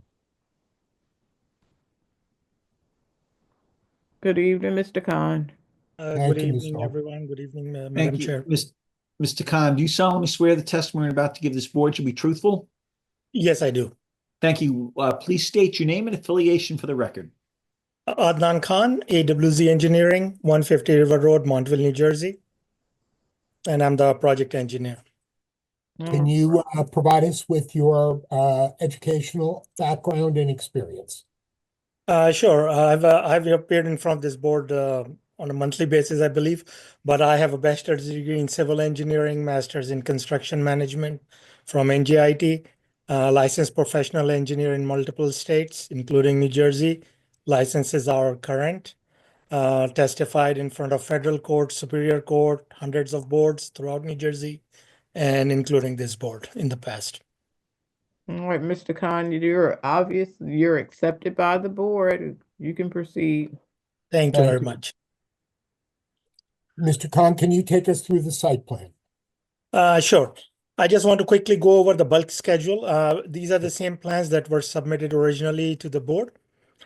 Just quickly, again, as you heard, this is a renovation, mostly a renovation project, improving a very nice looking historical building, and basically renovating it to make it much prettier. Some of the variances that we are seeking, the new variances, again, they are piggybacking on the existing, but the rear yard, because of that addition that Ms. Dar mentioned in the back, we have lot coverage and impervious coverage variances that are new, and of course the transparencies. In addition, we have some design waivers that have been talked about in detail in the report. As far as the site plan, again, there is very little site plan aspect to this project compared to any other project that we work on, as this is an existing building, existing retail store on the first floor. Second floor is an existing structure for the most part, which has been occupied by a house of worship before. Now it's been repurposed for residential, 7 residential units. So it's essentially the shell is the same except for the addition we are proposing in the back, a small addition, and the storage addition to the south of the property. In addition, some of the improvements that we are doing is, as I heard before, is like we are proposing all new sidewalk and curb along both Kinney Street as well as MLK Boulevard.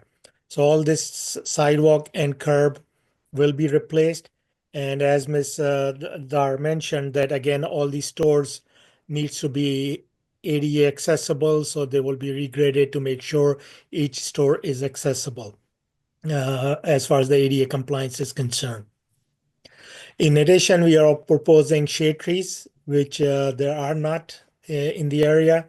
We are proposing 4 shade trees along Kinney Street, which has the wider frontage, and 2 shade trees along MLK Boulevard. So a total of 6 shade trees are also being proposed for the project on the exterior side. On the interior side, again, as you heard, we are proposing an addition in the back, which will be used for additional storage for one of the tenant. Then we have some green area that is going to be left the way it is right now. Again, we are proposing stormwater management. And one thing that I just want to clarify is, again, the stormwater management that we are proposing is for the net increase in the impervious coverage. However, we got an engineering comment that we should consider the entire building for storing, including the existing section of the building for stormwater management purposes. The only issue there is we don't have the room. Again, all these stores are existing and they are active stores. We are not changing the roof. The roof is going to stay, except for the additional part that we are doing. And again, there is not much room on site to provide any system larger than what we can accommodate for the net impervious coverage. Essentially, the site is almost 90% built in with the structures. So that's something that, and again, we are complying as far as as part of the Newark City ordinance requirement that there should be no increase in this runoff, which we are complying with. But complying and just for the sake of collecting the water from the existing structure, there is no room to put that water on site. So just putting it out there. But again, the stormwater management system that we are proposing complies with the Newark City ordinance. Also, we are proposing lighting improvements. As you've heard, like we are removing all the canopies and any backlit signs, things of that nature. And then we are proposing building mounted light fixtures that are in compliance with the city requirements. I understand we have some comments. We have to clean up the plans a little bit based on the comments, which the applicant has no issue as far as complying with those comments. As far as Mr. Traficante's question, I will just preempt that the fence on the western side by lot 6, that fence is coming out. So we are removing that fence, the chain link fence. The fence to the south side, that fence runs through our property. We are proposing, again, that section of the fence will be coming out as well.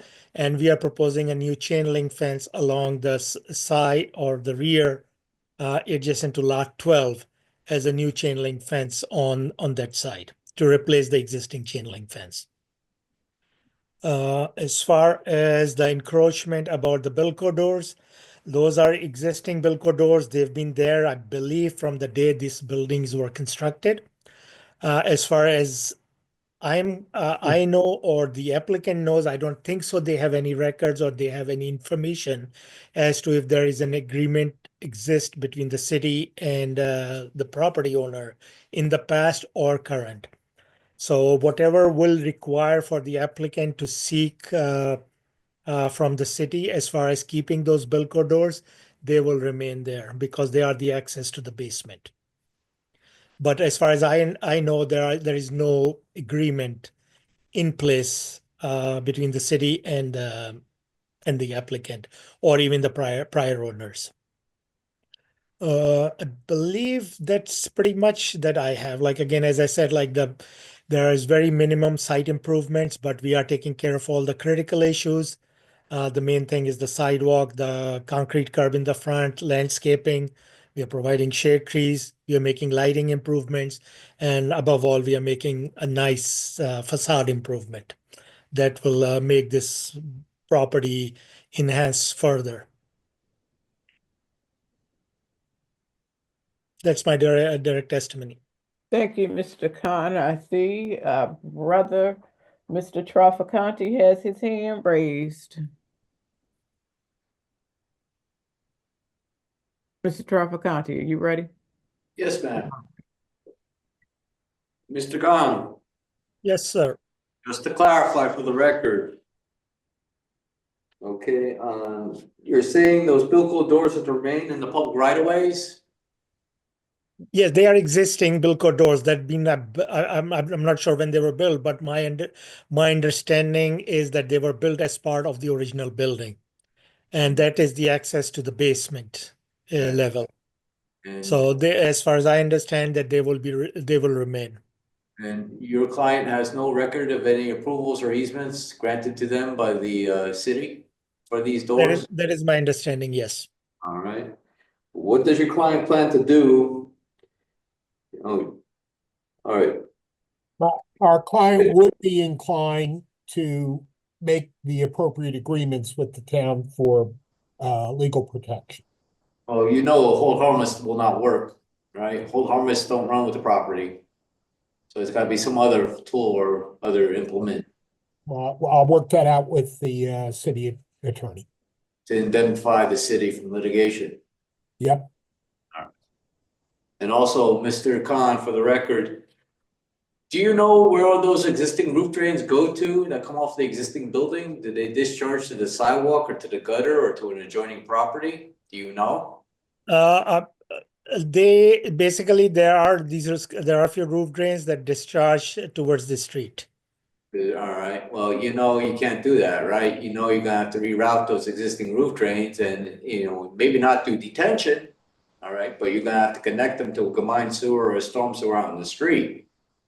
You know, that's a requirement, right? So. Yeah, we can look into it. Yes, and I think what we can do is like we might be able to design a header system, collect all the roof drains, existing roof drains, and then connect it to the city sewer. That's something, yes, we can address that. Well, as a condition of approval, does your client agree to meet with the city's stormwater engineer as well as whoever in the Department of Water and Sewer to discuss that issue further? Yeah, absolutely. All right. So, but everything else in the engineering report dated December 19th, you can comply with? Yes, and except for that comment about collecting the roof runoff from the existing building. But you are gonna reconnect the existing roof drain. Yeah, but we will collect the existing building roof runoff and tie it into the city system. All right. Otherwise, you comply with everything else, correct? Correct, yes. No further questions. Thank you. Thank you. You're welcome, Mr. Trafficante. Commissioner Purdy. Yes. I want to know what these new tenants upstairs, what are you going to do with the garbage? Where would it be put at? Can you repeat that? I didn't get the whole question. Garbage, with new tenants in the building, where would this garbage be placed? Garbage. Where will the tenant garbage be stored? Yeah, I think it's better depicted on I believe on the architectural plan. But yeah, there is an inside. There is a room. There's an area in the front by MLK Boulevard, and there are doors in the front. So all the tenant garbage will be placed in that room, and then on the day of collection, they will be brought out. Behind the gate, not on the sidewalk. It's indoors. Okay, thank you. Under the stairs. Thank you. Can someone explain that indoors under the stairs? What kind of receptacle and how do we keep that from being a nesting place for rodents and other critters? Can I recall Ms. Dar for that? She can show it on her plan. Thank you. Also, what I've been told is by the applicant is for the retail spaces, they will have a daily pickup. And only for the residential units, the 7 units, we have a room underneath the staircase, and that would be used for the, if you can see on the screen, this would be only for the residents of the 2nd floor. And then this would be taken care, there'll be twice, the garbage pickup will be twice a week. It would be a private pickup service for the for the apartment users. But for the restaurants, it would be on a daily basis. And it's also a private pickup company that would be taking care of the garbage. Okay, who's responsible for taking the garbage down there and maintaining that room? That would be the residents. They'll get it down through the staircase and keep it in these cans. So there's not going to be a property manager or someone who's responsible for those kind of custodial duties? I believe the owner will have to hire somebody to take care of that on a, like I said, it would be twice a week. So there would be somebody taking care of that. Right. And additionally, and there will be somebody who takes, cleans the stairways and the hallway upstairs. So there will be, a janitor or superintendent of some sort. All right. Thank you. Let's see now. All right. So did anyone else, commissioners, have any questions for Mr. Khan? No. All right. Mr. Barkin, does that conclude your testimonies or no? Unless I think I need to call my principal up, Mr. Amati, to answer the questions about the number of employees in the restaurant, in the retail stores. If you want to hear that, he's available. If you don't need it, then we won't bother. Well, listen, the question was raised. Let's have him answer it. Okay. Waris Amati, if you could log in. He's on, Mr. Birkin. Good, Yeah. good. Mr. Amati, are you there? There we go. Thank you. Do you solemnly swear the testimony about to give this board shall be truthful? I swear. Thank you. You have to speak up a little bit. Please state your name and your address for the record. My name is Waris Amati. My address is 7 Troy Street, Edison, New Jersey, 08820. And you're the applicant, correct? I'm the applicant, yes. Thank you. Counsel, you may proceed. Mr. Amati, there was a question raised about the hours of the retail operations and the number of employees. Can you address that to the best of, let me go back a second. You had told me earlier that you thought that each of the 5 tenants was going to stay. Is that correct? Yes. Yes. You have no way of knowing how far into the future they're going to stay. Is that correct? Yeah, I don't know how far into the future they're going to stay, but they all are interested in staying and extending leases. So. Okay. So now, if you could just go through each business, tell me what you think their hours are and about how many employees they have on hand at any given time. So for the grocery at the moment, I believe they have 3 people. They are there from, I want to say 9 o'clock until like 9 o'clock. So they're there for 12 hours. The chicken store on the corner, that's also there from, I think that's there from 9 to 10 o'clock. And they have 4 people working, 2 on, I guess, 9-hour shifts or whatever they have, but they do have 4 people working in there. The grocery, I believe, is 3 people, and they're open, I want to say from, I think, 10 o'clock to like 7 or 8 o'clock. And then the hair salon, I think they only have like 3 or 4 people, 3 people working in there, and they're open no longer than I think 8 o'clock as well. So everybody does close up around 8 to 10 o'clock around the area. Yeah, thank you. Were there any more questions for Mr. Amati? Because he's answered the one that I was aware of. Mr. Amati, can I ask why you decided just to stop at the 2nd floor? Why not build up further? Money is an issue. We did actually wanted to build 3 levels, 3 stories. Granted, we don't take interest, so we are working off of whatever we have. Received, alhamdulillah. All right, Mr. Traficante, you have a question. Yes, ma'am. Mr. Amati, Yes, sir. your architectural elevations as well as your engineering site plans show what appear to be new or proposed gooseneck light fixtures mounted on the front of the building along West Kinney Street and Dr. Martin Luther King Jr. Boulevard. Do you know if it was projected into the public right of way, and if so, have you gotten any approvals? I think that his architect or engineer would have to answer the question about whether or not it extends into the right of way. I don't think he would know the answer to that. But as to whether or not he's received any approvals, the answer is no. But the question of protrusions and the basement doors and all that, we intend to work with the city on that and get the approvals we need. All right, no further questions. Thank you. Thank you. All right. So thank you, Mr. Amati, for your time. At this time, we want to, if there are members of the public that have any questions with regards to this application, please press raise hand or *9 on your device.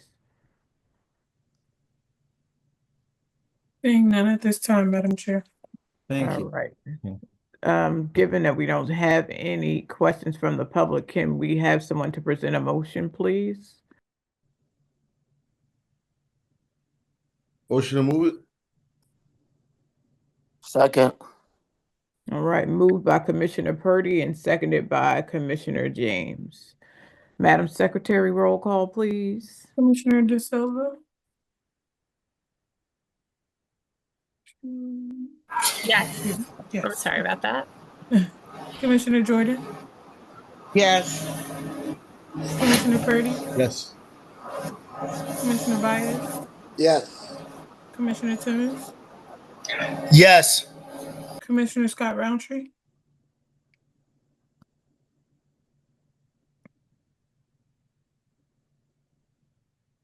Commissioner Scott Roundtree. Gonna mark her absent. Commissioner James. Yes. Commissioner Austin. Yes. Chair Richardson. Is he He's absent. Okay. Madam Chair. Yes, your application has been approved.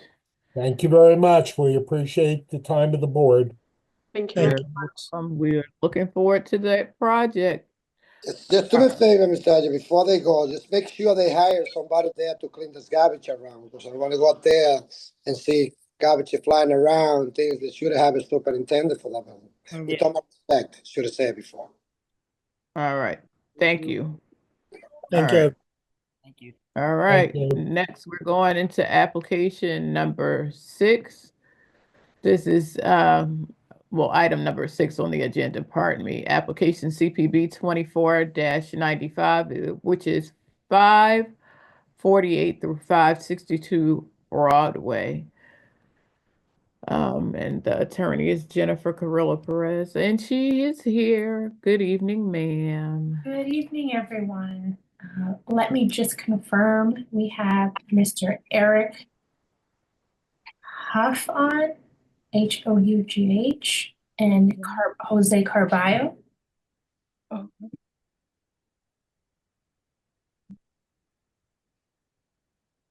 We both should be joining.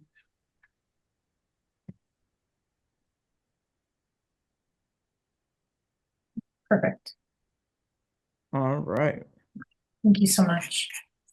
So again, good evening, everyone. Jennifer Carrillo Perez of Connell Foley on behalf of 560-562 Broadway LLC. This pertains to the property located at 548-562 Broadway.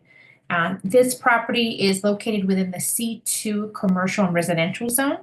And we are before you this evening on an application for preliminary and final site plan approval to construct a new 6-story mixed-use building that will contain retail commercial space, and then residential units above 75, 14 parking spaces on the ground floor. There will be tenant amenity and community space, fitness center, and an outdoor patio. The units will consist of 1 and 2 bedrooms, and there are 4 variances that are being requested in connection to this application that include insufficient rear yard setback, ground level street facing facade transparency, illumination at the property line, and illumination of multifamily building at entrances and exits. We've submitted to your board secretary an affidavit of notice, which provides us the authorization and jurisdiction to proceed. Well, the authorization to proceed with your board and gives you the jurisdiction to hear us. And we will have 2 witnesses presenting the application. The first is Eric Huff, who's from Burton Engineering Associates. He's our engineer. The second is Jose Carballo from Michael Graves Architecture.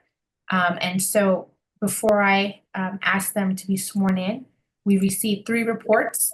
The planner's report dated February 5th, 2025, engineering report dated January 29th, 2025, and a report from the Water and Sewer Department dated February 10th, 2025. And our professionals will stipulate during this testimony that they will work to satisfy and address those conditions or revisions that are noted within the report.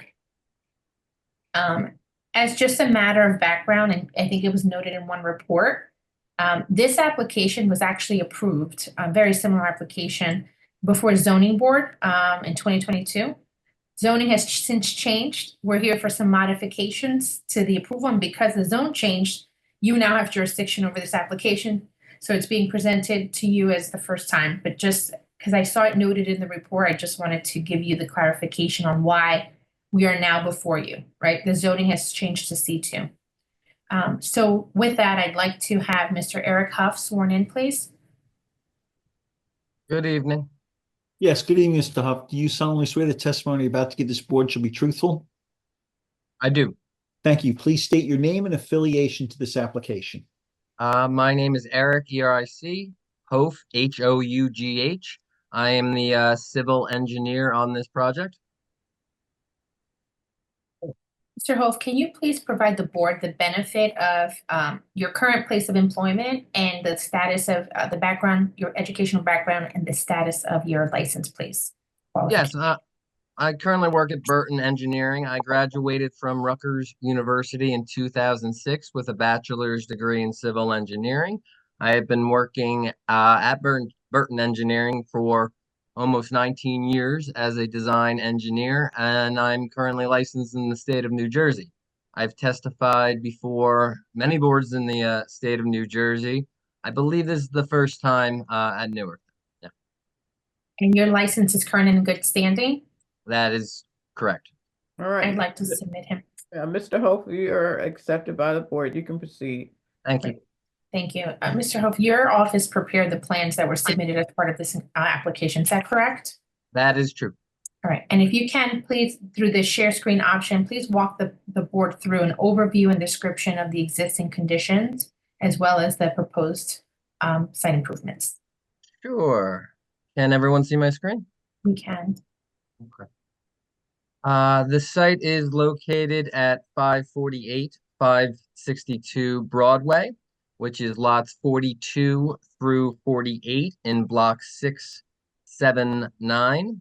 The property is on the west side of Broadway in between Delavan Avenue and Chester Avenue. The lot size is 19,986 square feet, or 0.458 acres. It has a rectangular shape, approximately 200 foot long by 100 feet deep. As far as uses in the area, it's mostly commercial, multifamily homes, and single-family homes. The current zone is the C2 community, commercial, and residential zoning district. As far as the existing site conditions, I like to share sheet C2.1 of the site plan set. Currently, there's an used car lot located on the northern portion of the site, and there are 3 wood frame homes located on the south portion of the site. As far as the proposed project, I like to share sheet C 2.2. It is proposed to consolidate lots 42 to 48 into one new lot. All of the existing improvements on site are to be removed. The proposed mixed-use building will be 6 stories and have a building coverage of 14,556 square feet. There will be 4 floors of residential above ground level parking and retail space. The building height will be 69 feet and will consist of a total of 75 residential units and 3,931 square feet of retail space. The only bulk variance associated with this application is the rear yard setback. And if I zoom in here, 25 feet is required, where we show 21.4 feet on the south side. just so you know, on the ground level, this variance only exists on the retail portion of the building. So just in this area, we have a setback variance. And as you can see from the lot, the rear yard line is it's not straight. It narrows in the southwest corner. So that's contributing to this rear yard setback. So the shape of the lot is a factor in the rear yard setback variance we have. As far as the street improvements, it is proposed to replace the curbing and sidewalk along the site's frontage. We have a total of 6 proposed tree wells located on the Broadway frontage. There will be 4 on-site parking spaces, and as well as a 50-foot loading zone for deliveries, pickups, drop-off, etc. That's located on the south side of the frontage.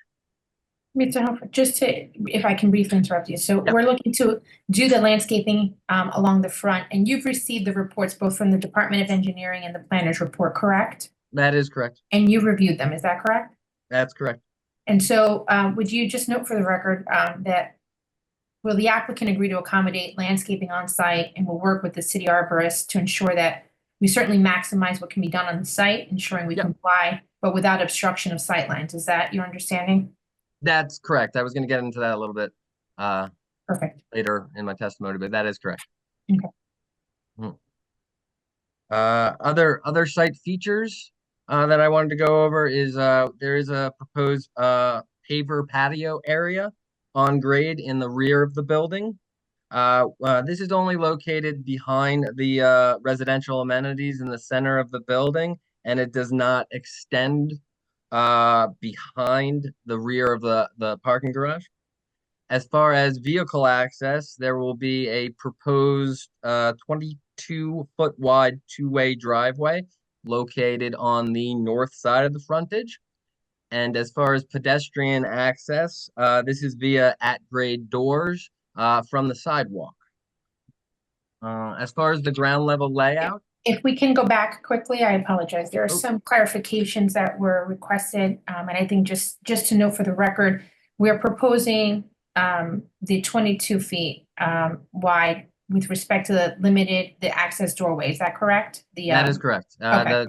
The garage opening is going to be 22 feet wide. Yeah. Okay. And I know that there was a waiver noted in the engineering department with respect to that, referencing that it would be for the commercial, noting commercial, but that parking that will be there is limited for residential tenants. Is that correct? That is correct. The ground floor layout, which I was going to show now, has a garage parking layout consisting of a total of 14 spaces. And this is intended to be residential only. Yeah. So there is no commercial driveway. Okay. This application. Okay. Thank you. You can proceed.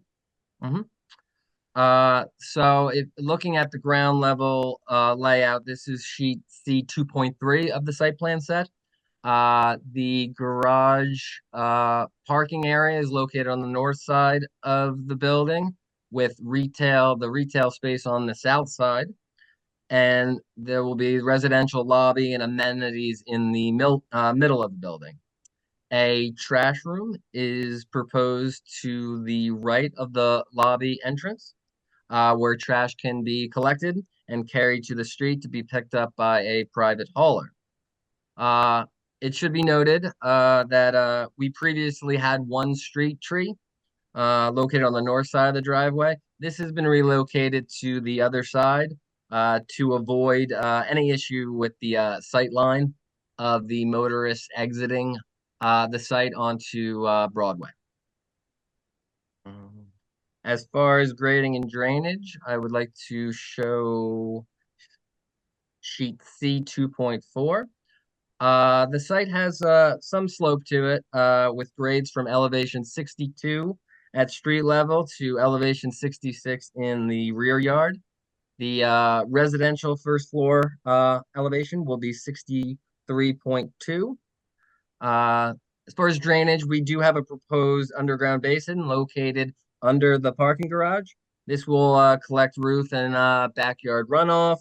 There will be an 8-inch diameter pipe with outlet control. Ultimately, this will connect to the street sewer. As far as other utilities, there will be new sewer, new gas, and new water, all connecting from Broadway. We have been in communication with the Newark Sewer and Water Department, and we're going to comply with all their requirements. As far as lighting and landscaping, I like to show sheet C 2.5 of the site plan set. There is a, I'll start in the back. There's a proposed lawn area in the rear yard. This will have a 6-foot high privacy fence around it, as well as a row of evergreen shrubs and trees for additional screening. In the front, there will be 6 street trees proposed on the south side of the driveway, as well as pockets of evergreen shrubbery along the building. As far as lighting, there will be 3 wall-mounted lights on the front side of the building over the retail entrances and the parking garage entrance. There will be 9 ceiling lights in the parking garage, and there will be a total of 14 soffit lights located in the front by the lobby entrance, as well as above the rear yard patio in the back of the building. Lighting will exist greater than 5 feet beyond the building in the rear, and this is to properly light that area in the back. And there are, just to clarify, those were noted in the engineering department's memorandum as well. They had no objection with respect to that, so long as we agree to, certainly should someone complain or there would be an objection, we would then have to address the issue. Is that your understanding? That is my understanding. Great, thank you.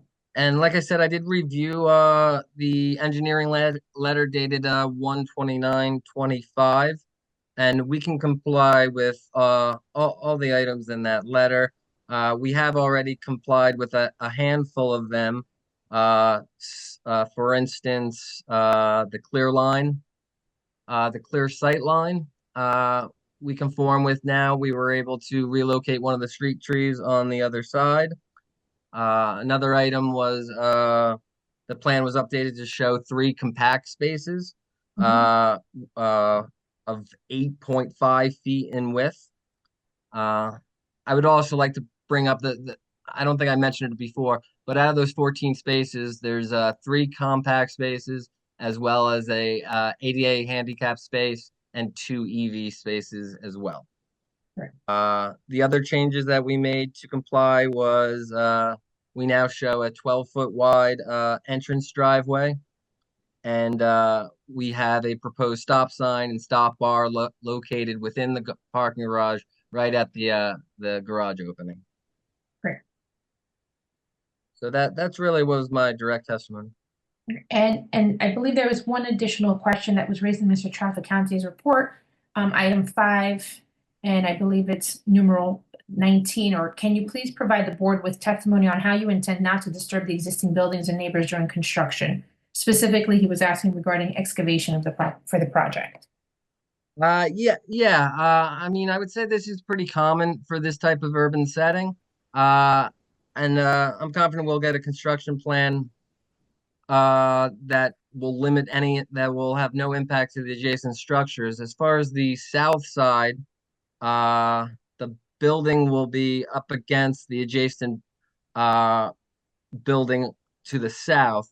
There is no basement proposed on that side of the building, so there shouldn't be any effect or impact to the foundation of the adjacent building to the south.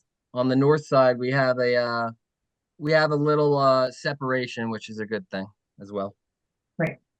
Thank you. And you just noted for the record, we are in agreement with satisfying and working with the city, both the engineering department, water sewer, and the water sewer department on compliance. Is that correct? Yes, we already made a couple changes, but we received another letter, and we'll be making a few more to meet their requirements. Great. Thank you so much. I have no additional questions. All right, thank you. I see that Mr. Trafficante has questions. Yes, ma'am. You're already sworn, so Okay. just your questions. Oh, good evening. Good evening.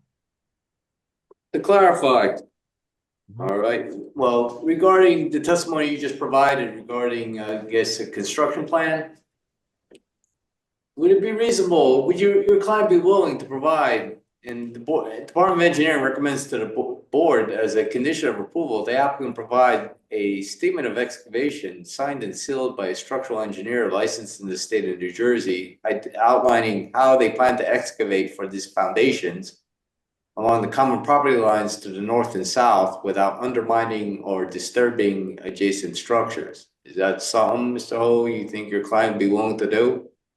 I can't speak for him, but I would say that's reasonable. Reasonable, so, but you still don't know, is there any way someone could find out if you Well, give? I mean, yes, Mr. Trafficante, just, I will check if you have another question and then I can respond to that. And then, I guess, other issues. We noted in the engineer's report to the board about these compact spaces, I believe it's on page 4. Item 5, site plan, page 4. Okay. Okay, there's at least, Roman numeral 13. Ground level parking and site triangle plan indicates at least 3 of the 14 proposed on-site parking spaces are 8 foot wide by only 16.2 feet long. These will require design waiver. Department of Engineering recommends the board the applicant be required to restripe these parking spaces and comply with the city code. Is that something you'd be willing to do? Since you are in the C2 zone, you don't need to provide any parking. Whatever parking you have is basically an amenity. They're not mandatory. Is this something your client you could do to satisfy city code, even if it means reducing the width of that center aisle from, say, 24 feet down to 22? It's not I would ask. Yeah, I would say so. I like that. I like that nice 24-foot drive aisle for backing for circulation of the cars, backing up aisle. I do like that. But to comply with the compact space length, that's what you said? No, to comply with the standard parking space. Oh, to get rid of the compact spaces? You gotta be 18 feet long. Yeah. Everything's 18 feet except these 3 spaces. And can you fix that? Not without shortening the drive aisle, like you said. Okay, again, the doorway is only 22 feet, so why not make the center aisle 22 feet? I think we can do that if that's what you desire. Yes. All right. Last questions. Are you needing relief or variances from exceeding maximum light intensities, either at the property line or in the pedestrian walkways, either on site or in the public right of way? Yeah, I believe there was a couple locations I can show. Yeah, I believe that's what we noted that it's listed as, I think waivers have, but if the variances are actually listed and it is for, I think we noted excessive illumination at the property line and then certain businesses, like the entrances along the front and the side yard. Is that correct? Yeah, like I said, I think one was 5 feet beyond the rear, and that was just the property like the back lawn area. And then there was the area in front. And then I believe the property line one, if I look at the intensity sheet, if I'm not mistaken, I believe it was this. Ooh, sorry. Yeah. A little blurry. There was this area here, which at the property line, we have 1 foot candle, where the requirement, I believe, is 0.5 for property lines on the residential. As you can see here, there is a wall here, so that would be blocking it from going into the adjacent property. But yeah, we would want a design waiver for that as well. Yeah. Well, I believe in the engineer's report to the board, we did not object, provided as a condition of approval, your client agreed to address any complaints from adjoining property owners or tenants due to excessive glare or spillage for a certain period of time. That's true. That true? All Correct, right. Mr. Trafficante. I think we noted that on our direct. And then I also just want to know, I did speak to the client and there is no issue with what you had requested regarding the report from a structural engineer. So we're okay with that as well. All right. Thank you.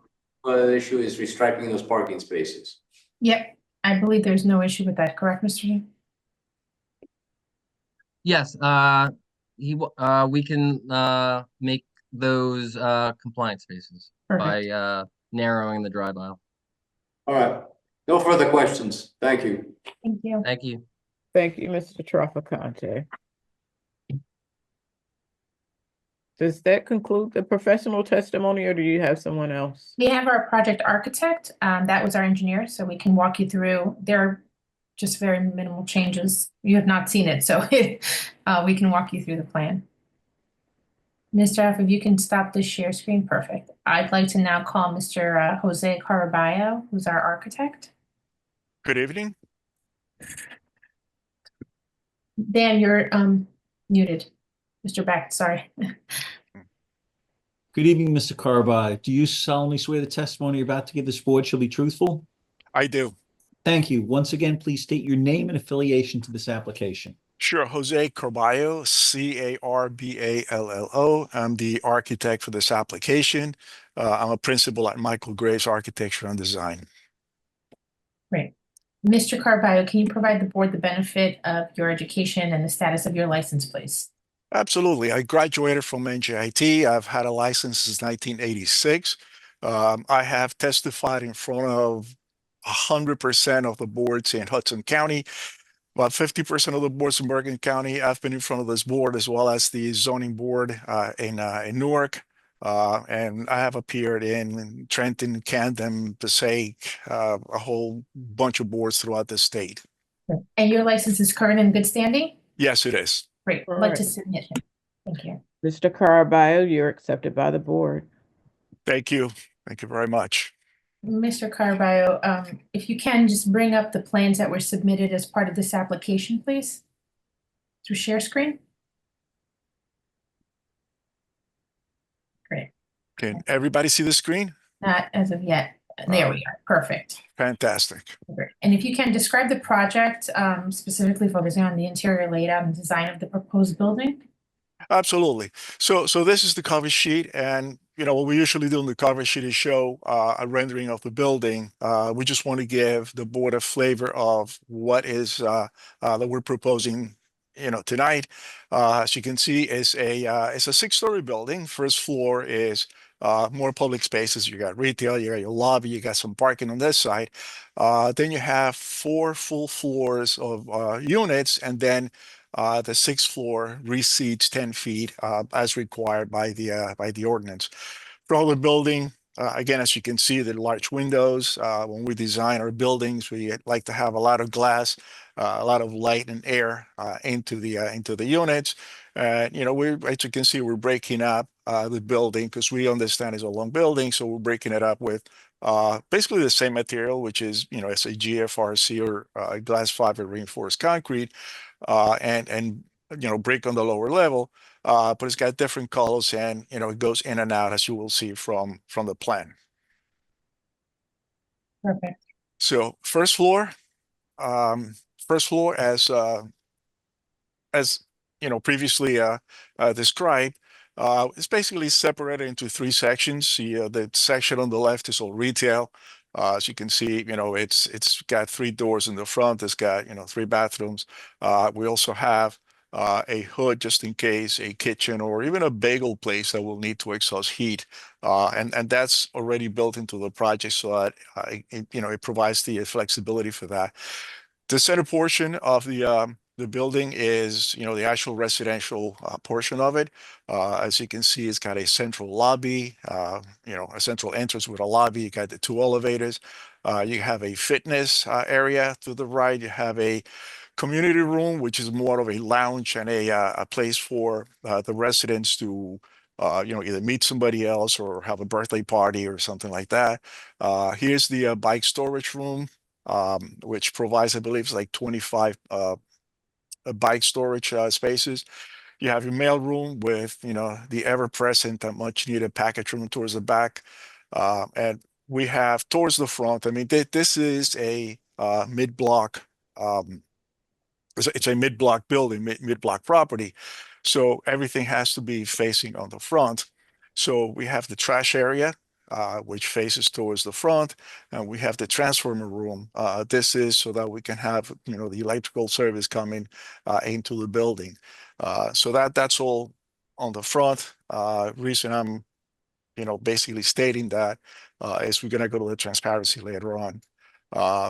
We do have the parking on the right side, and we heard Mr. Trafficante's concern, and yeah, making the 24 aisle 22 feet, it's not a problem. We'll make that revision. That should not affect anything.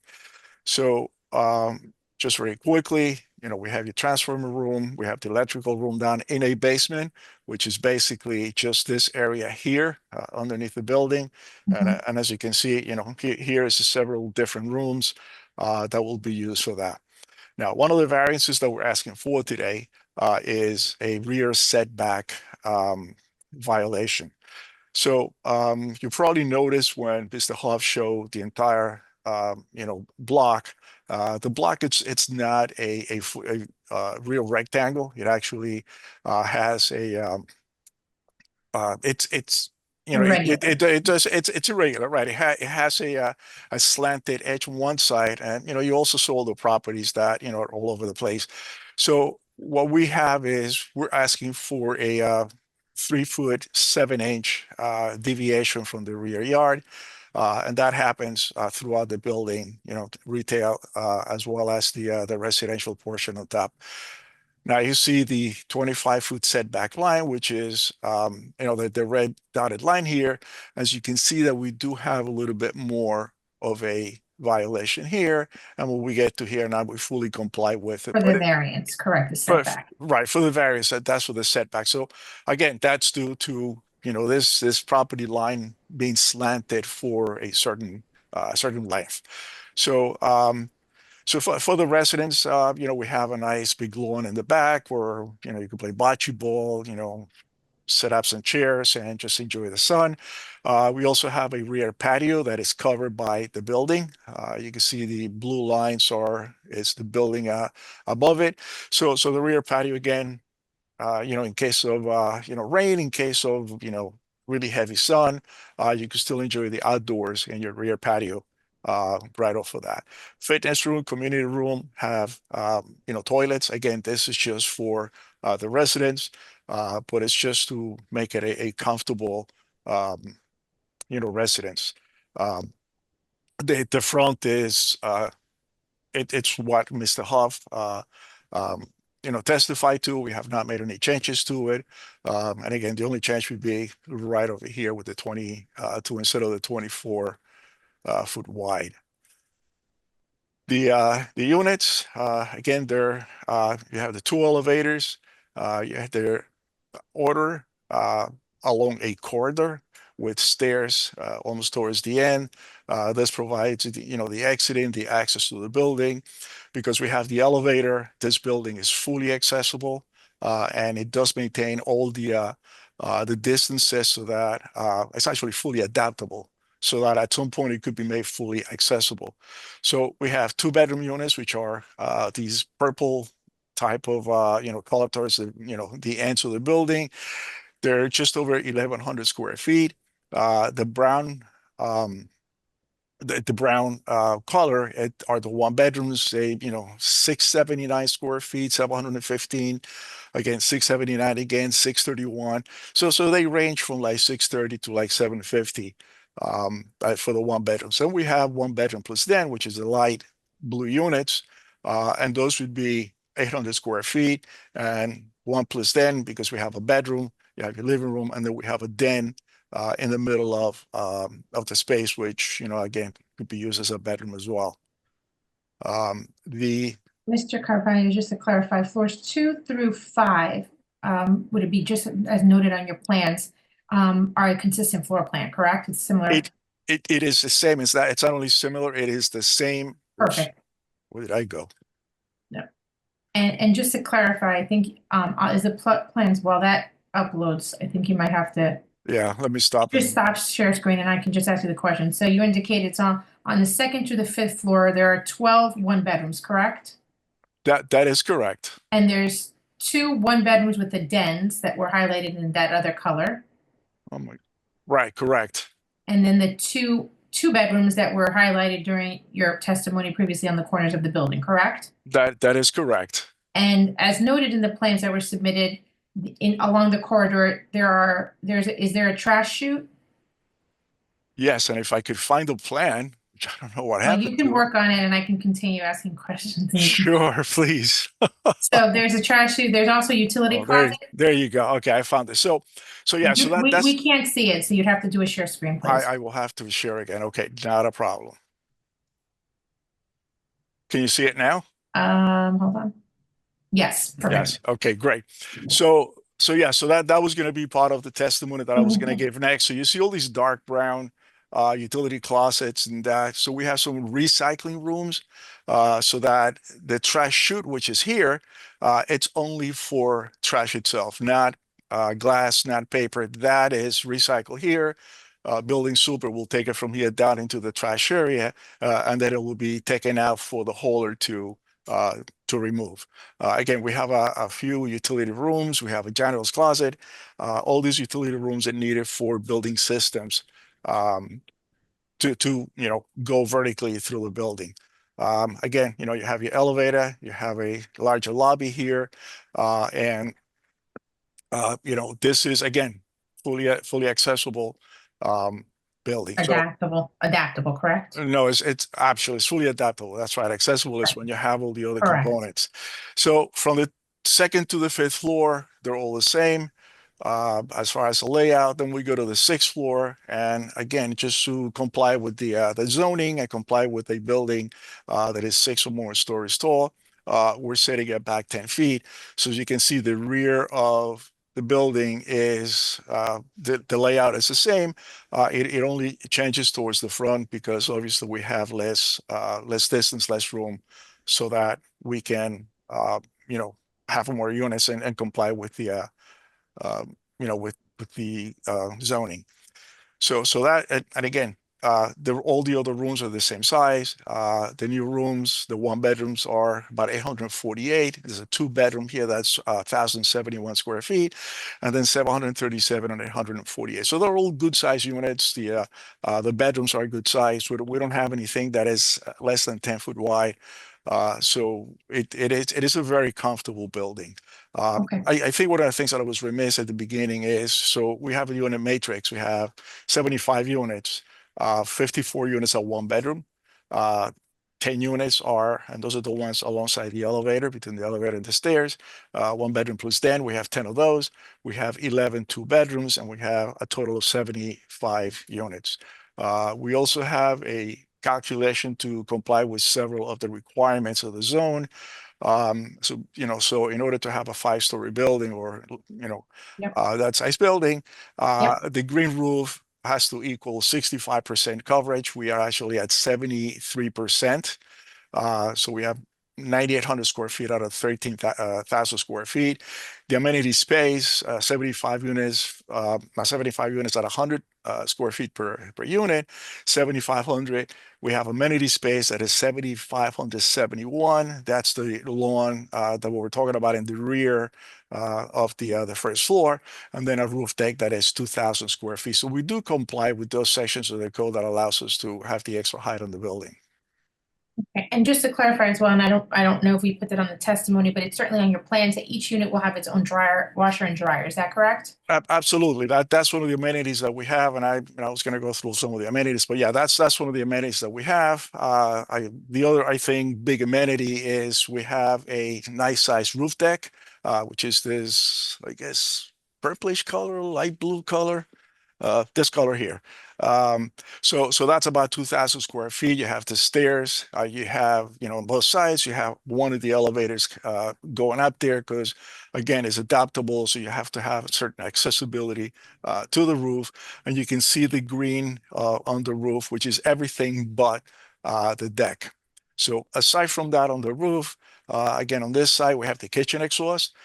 And we have the retail area RTU, which is a rooftop unit. So all of that is actually shielded from site, as well as we have common area equipment on the roof. And if you notice, we actually moved that equipment towards the center of the building so that that will minimize the view from the sidewalk. And again, if you go either north or south, the building, the angle of the building actually covers that. But we are putting a shield around it, so we're shielding that as well. So that's that. Perfect. Okay. The next drawing is your elevation, and again, one of the variances that we have is the clear transparency on the lower level. If you recall, we have the retail spaces on the left side, and we have substantial glass there. Obviously we need it for exposure to businesses. If you recall, I was talking about a couple of rooms that need to be part of this building to make it function. One of them was the transformer room on this side, and the other one was the trash room here. So obviously those rooms don't have the transparency that is required, but those are necessary rooms that they have to be in this location. In between that, you have excuse me, you have your lobby, and the lobby has its all glass just to increase that transparency. And then towards the right side, we have the garage, and again, the garage has got a glass wall, and it's got more glazing. Even though this glazing, obviously, it's not going to be transparent because you don't want to see cars being parked or a garage itself, but so it'll have a certain degree of viscosity so you can't really see through it. And what it does is it gives us a 48.7% actual transparency versus the 60%. So it's probably about 80% of what we need. Above that, the apartment transparency is 7% or 7 points higher than what's needed above the 14 feet. So we're okay on the upper levels, but it's just down at the bottom that because of what we need to have for this building, being that the building is in the middle of a block, we only have one exposure to locate all of these services. Our transparency suffers a little bit. And Mr. Cobrano, just on the frontage again, since that's the last slide I think we were discussing. We were talking about, I think there was a comment in the planner's report with respect to signage. It's your understanding the applicant has not identified a tenant for that commercial retail space, correct? That is correct. We don't have Okay.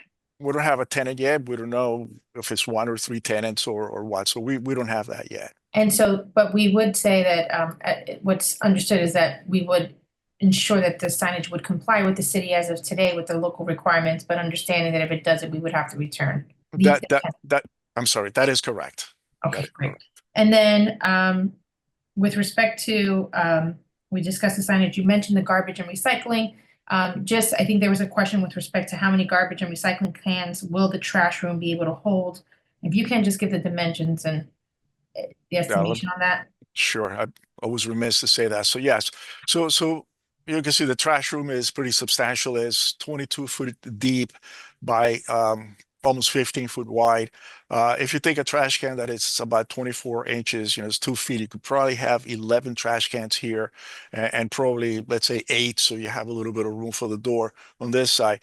So, you have that, you have it on the other side as well. So, you could probably have between, 20 and 30 trash cans in here, taking into account that, we'll be working with the hauler to see how many, what the, the intensity of their pickup times would be. So that should not be a problem. Okay, thank you. You're welcome. Again, this is again the front of the building, and the trash area is that we're talking about is here on this side. So these are the size of the building. This portion here is basically on the property line. This is setback, so that's a window well for our court for the bedrooms that are located on that side, and that's on the north. And the south is basically the same thing. It's just a carbon copy going the other way.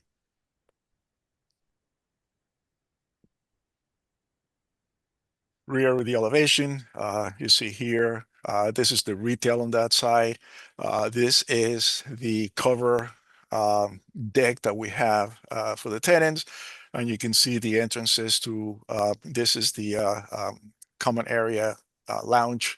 This is the central area that leads you directly to the bathrooms or the toilets. And this is the fitness area.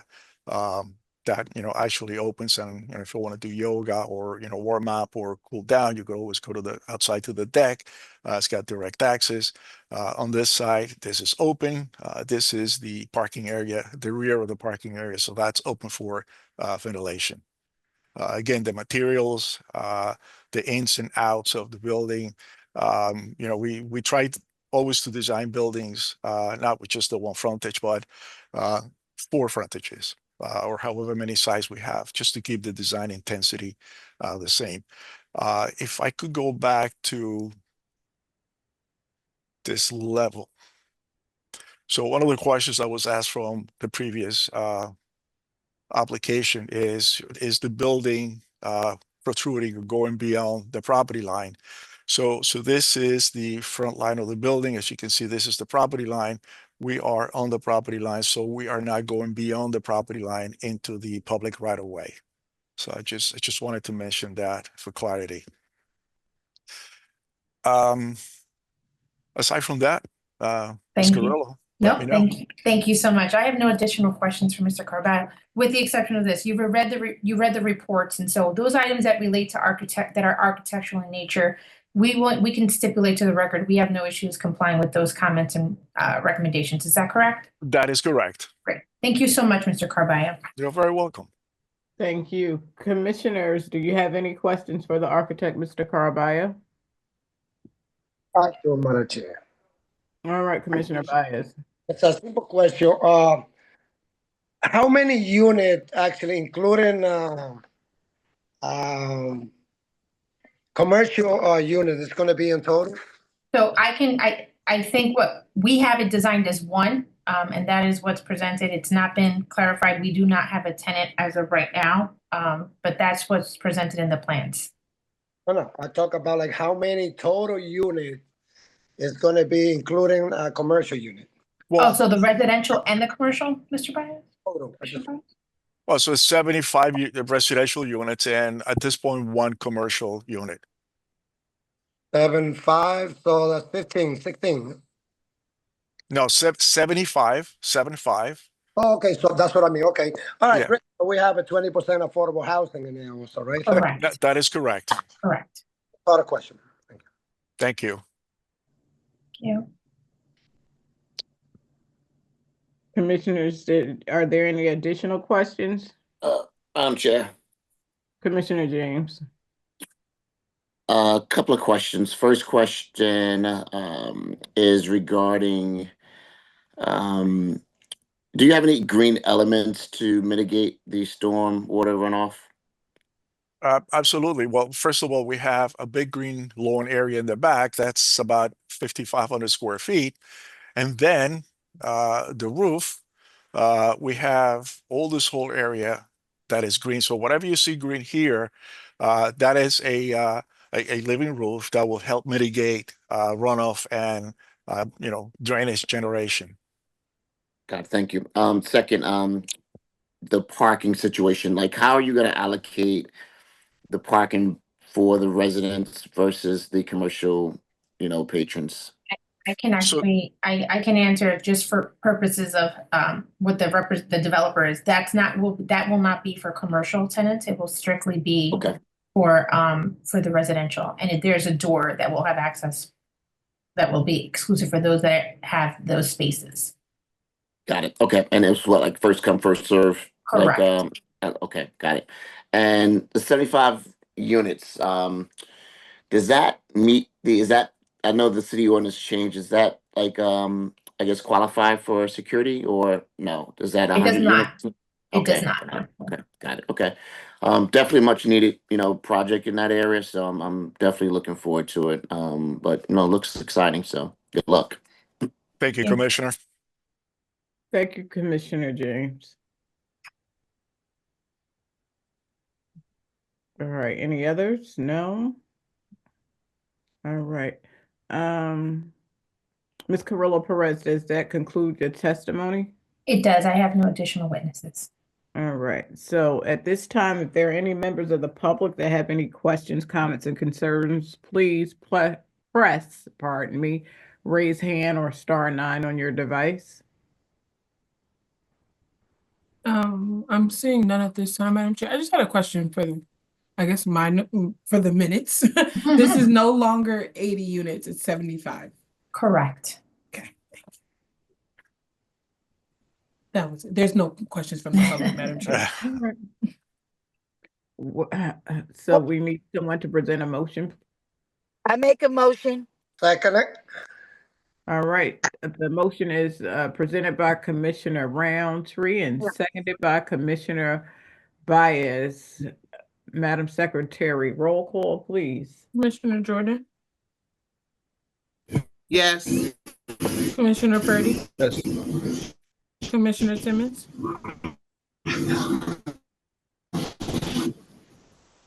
In 800 feet. I didn't catch that, Commissioner Timmons.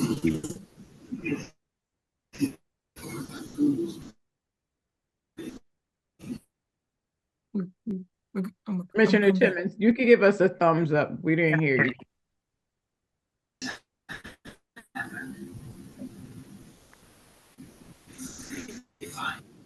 Okay, thank you.